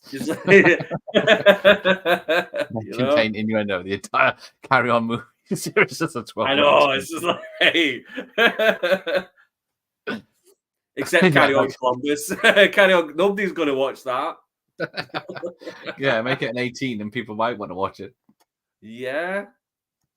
Does anyone know what's happening in the film? Because I'm completely lost. There's a fight going on. Yeah, this coming to the end here where they're just gonna take off the garbage show kids. I think I watched 1.5 times. The one with the Ursula undressed, one with the pink pig grape soda. What? What have you been watching, friends? Oh, is that Mountain of the Cannibal God? The current president of BFC is Natasha Kaplinsky. Who? Yeah, she is hot. Or was. Oh, she's the head of the PBFC now. Didn't she do the news back in the day? Yeah. MILF with glasses. I was 11. I was 11 when the Godfather Part 3 came out. I thought he can't be going to go and see that. He must be going to see The Little Mermaid or something. And it was fine. It was the first time that I'd noticed that the advertisements were different. Where, because you'd go to see a film for children and the adverts were more geared towards Butterkissed and King Cone and stuff. And then rah rah rah. Right, and then it was like condoms. You're like, oh, and booze. That old Dram Brew. Do you remember the old Dram Brewery advert where the guy's like orders a bottle of Dram Brewery and then it gets broken, and the guy goes all around the world to get a bottle of Dram Brewery and then brings it to his table, and then he fucking drops it. Yeah, that one.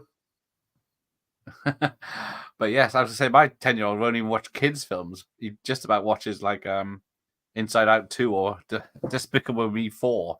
I struggle to get him to watch those. Not long ago, see bloody Godfather. when I was like 8 years old, I loved Platoon. I thought that was a fun. I mean, it is a fantastic movie, but when I was 8 years old, I loved that movie. That's why Right? there's a video game of it where it's just like a shooting game, isn't it? Yeah, and I got it. I understood what the movie was about. Right? It wasn't like it wasn't beneath me. War It is wasn't. hell. Yeah. Yes.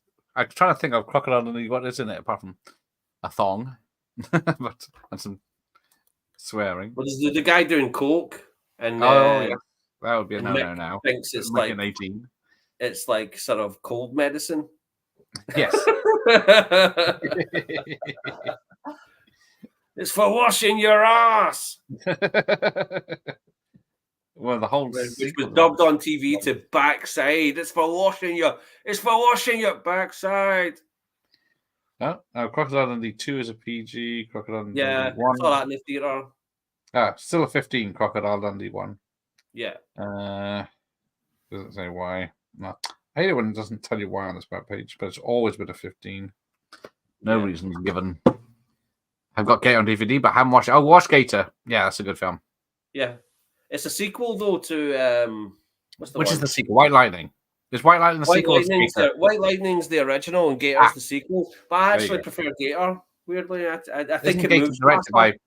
by Burt? Burt directed Gator. I think that was his directorial debut. Yeah. Because he would only agree to do the sequel to White Lightning if he got to direct it. And I think he did it. I think he did a good job. Burt Reynolds is an underrated film director. Yeah. I would say. Was it Sharky's Machine? No, that was Robert Aldridge. What am I thinking of? He did. I know what you're thinking of. The cop one. What's it called? No, that is Sharky's Machine. I'm sorry. I'm thinking of Mean Machine. You're right. I'm drinking. Longest Yards. I was thinking of the Mean Machine. Yeah. Sharky's Machine. You're absolutely right. Burt Reynolds did direct that. Stick and The End. Oh, yes. Yeah. That's good. Yeah. I tried to think, Carry On Films. Love Gator and White Lightning, says Rossi. Face to Death preset was so heavily cut, the electrocution chamber guy on the front doesn't even appear in the film. Does he not? They fucking... Yes, who had Prince of Tides on their bingo card? That's been mentioned a few times. They want me to watch that. It's a great movie. For example. Yes, steady, Michael. Control yourself. Babs dropping C-bombs. Yes. C-word. That C-word's a C-word. He's fucking... And there you go. That's... Right, here we go. We're flying now. Special effects. Last house on the left doesn't sound scary if you're coming from the other direction. It's the first house on the right. Good night, sweetheart, and they bleep dialogue in it. Oh, Jesus Christ. What the hell could they The Nicholas Lyndhurst World War II comedy. Yeah, you could do that to like Last of the Summer Wine and it would seem really offensive, wouldn't it? If we were just like bleeping it every so often. Oh, look at that shit. That those effects are pretty decent. It is good. It is good. Mountain of the Cannibal God. Yeah, there you go. Great cannibal film. We always love a cannibal film. I need to take a mosey to the bathroom. Be right back. It's about 5 minutes. I know. Been holding it in.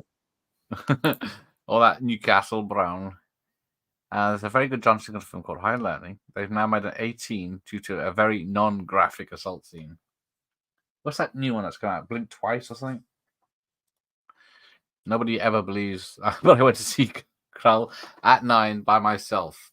It's like in these American movies, isn't it? They drop the kid off like 10 or 12 and just go to the cinema. I'll pick you up later outside the front. Never be able to do that for my son. I wouldn't trust him. I remember seeing Batman Returns in the cinema. I was 9 and they showed the Fred Brewster condom. Epic advert. Epic Johnny. Fred Brewster condom. Crocodile is much whether yeah, for the line where she's nonchalant about coke usage. Oh, here we go. The aliens. It's good news. Buckaroo has survived. Shaft 4 is actually, yeah, I didn't mind Shaft 4. Is it Shaft?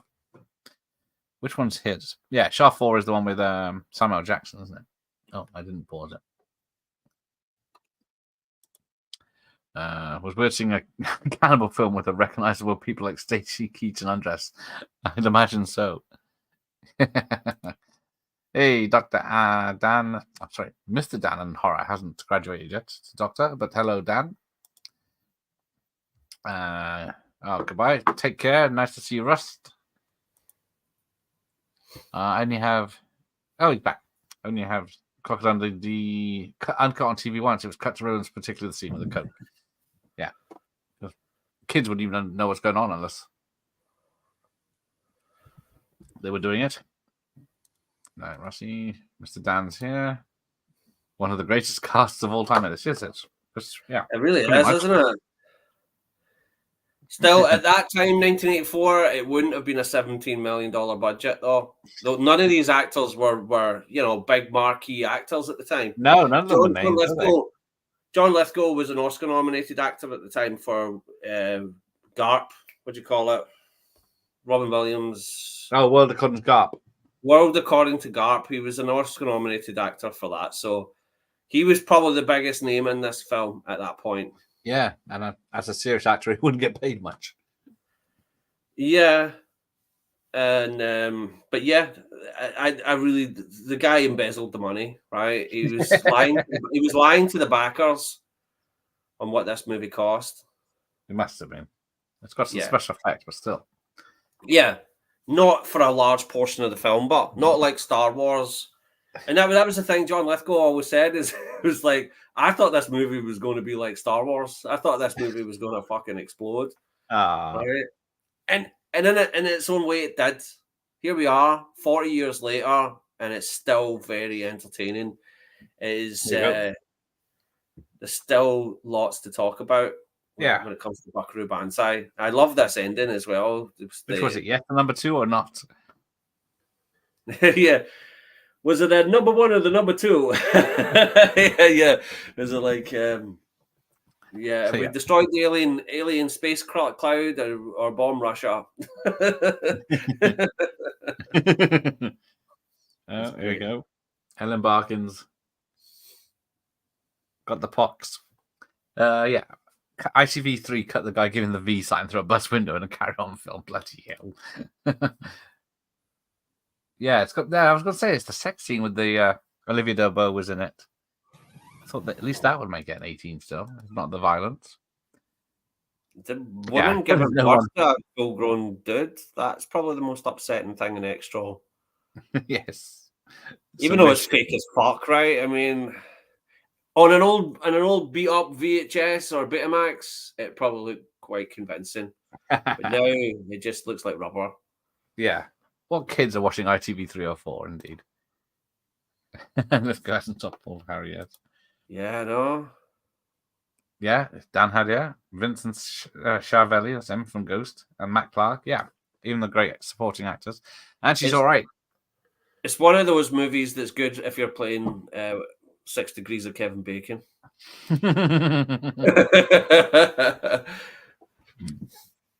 You can't, you probably can't see Barkin's long legs in the Bannon scan. That is true.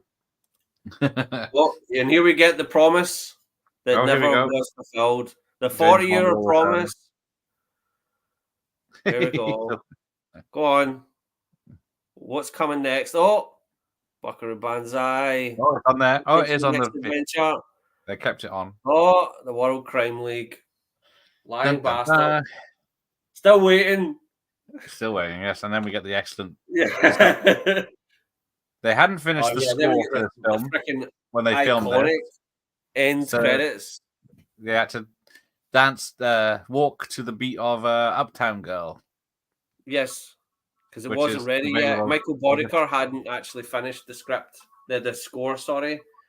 And it's going to be in my fucking head for weeks now.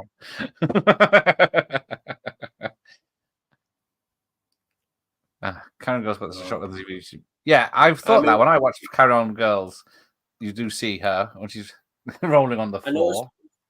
when you had Oliver Harper on here, and you mentioned Buckaroo Banzai, and he'd only seen it once, right? So I'll give him a pass.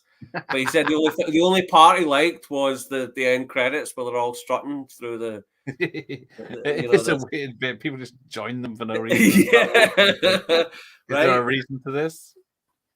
And it's like it's almost like a TV intro. It's like this is the Yes. gang, this is the Banzai Institute. The stunt.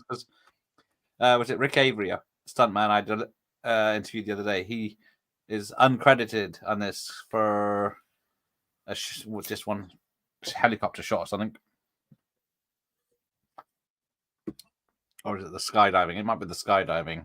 But yeah, one of his early stunts. He was just a pilot. But yeah, sorry, StreamYard cut out there. So was he a stuntman in Buckaroo Banzai? Yeah. Yeah, uncredited. And I think he was the pilot for one of the planes that a guy jumped out of. That's about it.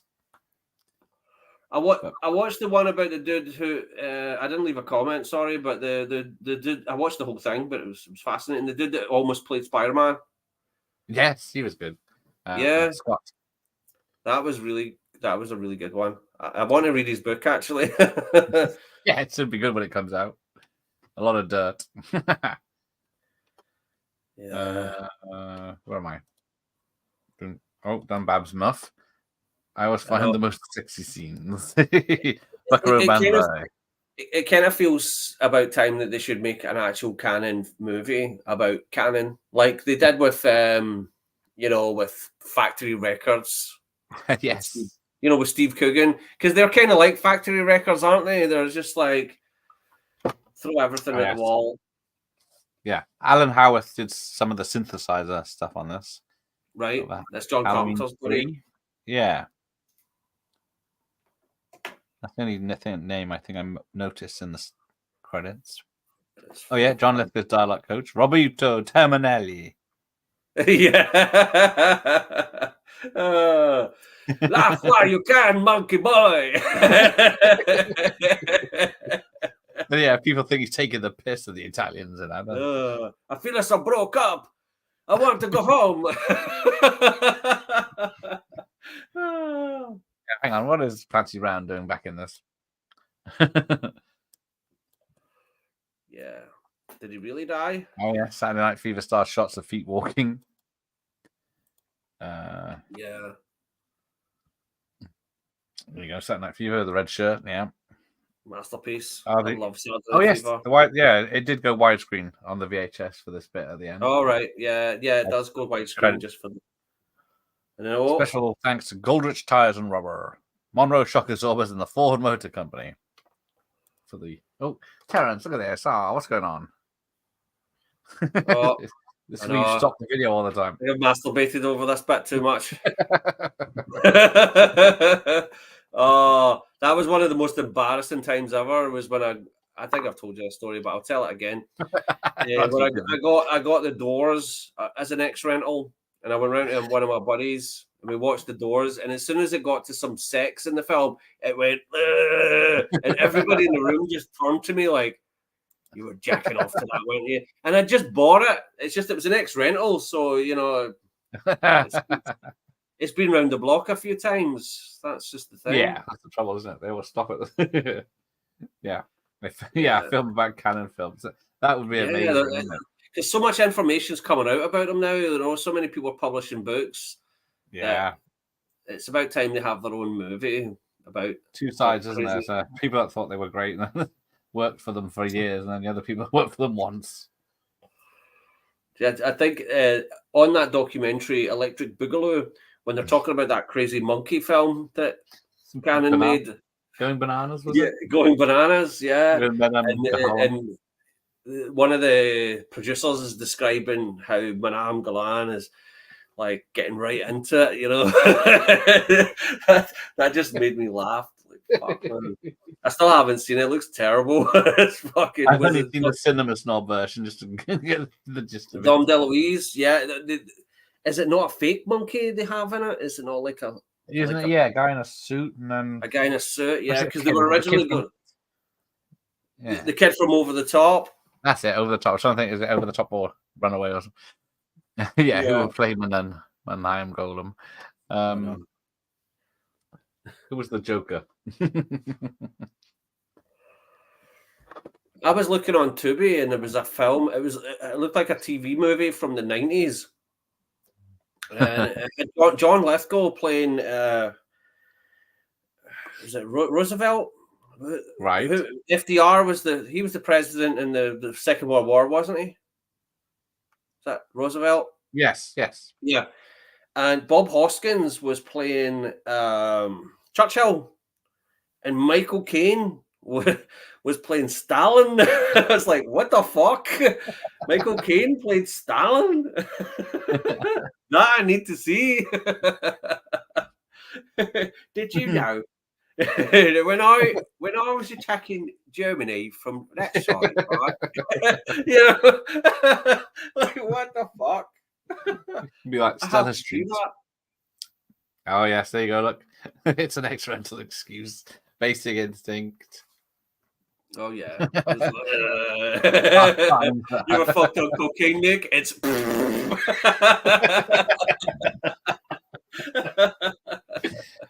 I have to see what my X-Rentals plays like. I think it played all right last time I looked.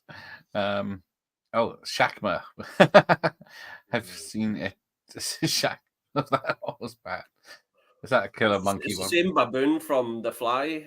Is it not? Yes, that's him. I remember my X-Rental of the film Panamenta with Elizabeth Shue and Woody Harrelson. I knew there was a sex scene in it, and I put the tape in the player, and that scene popped up. That's the trouble with VHS. It can get you in trouble. Oh, see, my mother would always cover my eyes at the sex scenes, and it made them dirtier. It made them dirtier in my brain. Like the Terminator, like the sex scene in the Terminator, I always remembered that being dirtier. You're right, because it was always like, oh, you know, the violence is fine, but he's cutting his fucking eye out and shit. That's fine, right? But yeah, her tit you can't see. Yeah, that was my upbringing. There we go. That was mostly about Buckaroo Banzai, at least. Yeah, I know we always go off topic, but it's fine, you know. It's a That's classic. the whole point of it. It is One great. page of a Star Trek novel. I've got a few. I got Star Trek 3 and something else. I think 5, maybe. Klingon bastard killed my son. Hang on. It's pretty good acting then. I've got Star Trek 4 and 3. There you go. And Basic Instinct in the book. The novelization of the screenplay? Yeah. Is it? Oh, fuck. It's well read. But not by me. Oh, he's frozen again. He's gone to sleep. The State Return of the Living I rented. Oh, yeah. I bet Return of the Living Dead is another one that goes definitely goes fuzzy. Well, I'm so pleased that tape was working. Because I'll tell you, when you did a live stream for the stuff, I was like bricking it the whole time when I was watching. I was like, oh no, it's going to break. It's going to break. Where's my stuff? There it is. And Batman was, I was barely holding my fudge during Batman as well. Oh, Batman, yeah. I thought that it's going to be well used. That was a good live stream. Really enjoyed that.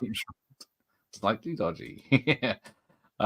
I looked into maybe reading through the Star Wars novels. There's a lot more Star Wars novels than you ever expected. Yeah.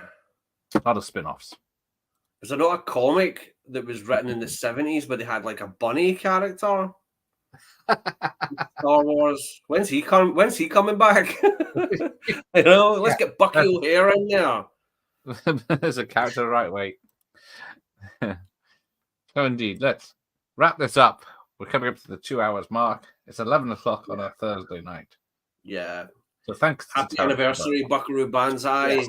Well done, Buckaroo Banzai. Still going after Canon took you over in the UK, I'm guessing. Yeah. It must be. It's probably Amazon that owns it now, then, eh? If they bought all the MGM shit. Crazy. That is true. But thanks to everyone for joining us tonight. I'm back tomorrow. Oh, hang on. Where are we? With Split Second. Oh, classic. Love Split Second. It still holds up. It's pretty good. Yeah.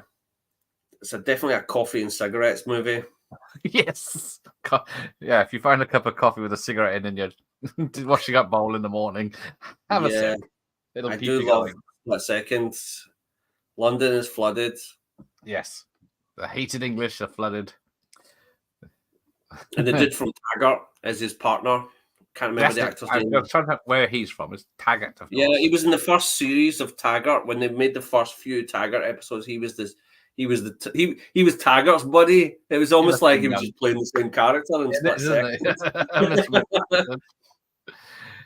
Oh, thank you for Andy. Yes, catch the next one. Hang on, I'll just give a check what I am doing. So yes, it's Split Second tomorrow night. Arnie double bill on Saturday night. The Guest on Sunday night. There you go. All and then right. Silver Bullet a week Friday so far. That's funny. Silver Bullet after Buckaroo Banzai. Yes. For me, it went the other way. Yeah, I have to check what this tape's got. I don't know if I don't remember it when I played it. Well, if it's a sell through, it's doubtful it'll have any. It probably doesn't have anything. Thank you, Ian. Yes, yes, Amazon. Yeah. Oh, have they fucked with the line? Yeah. Ah. That's vandalism. That's what that is. Yes. Split Second partner guided Lemsip ads. It's not art for the sake of art. That's for sure. No. Preminator and Predator. Yes. So here's the question: when are you gonna do Heaven's Gate? Right, because that's going to be a numb-bumathon, right? It's a long fucking movie. Yeah, well, maybe 3 Arnie films tomorrow night. It's still shorter than bloody Heaven's Gate. And a lot more fun. But take care, everyone. He's still down his beer there. There you go. Or whatever. Ale, sorry.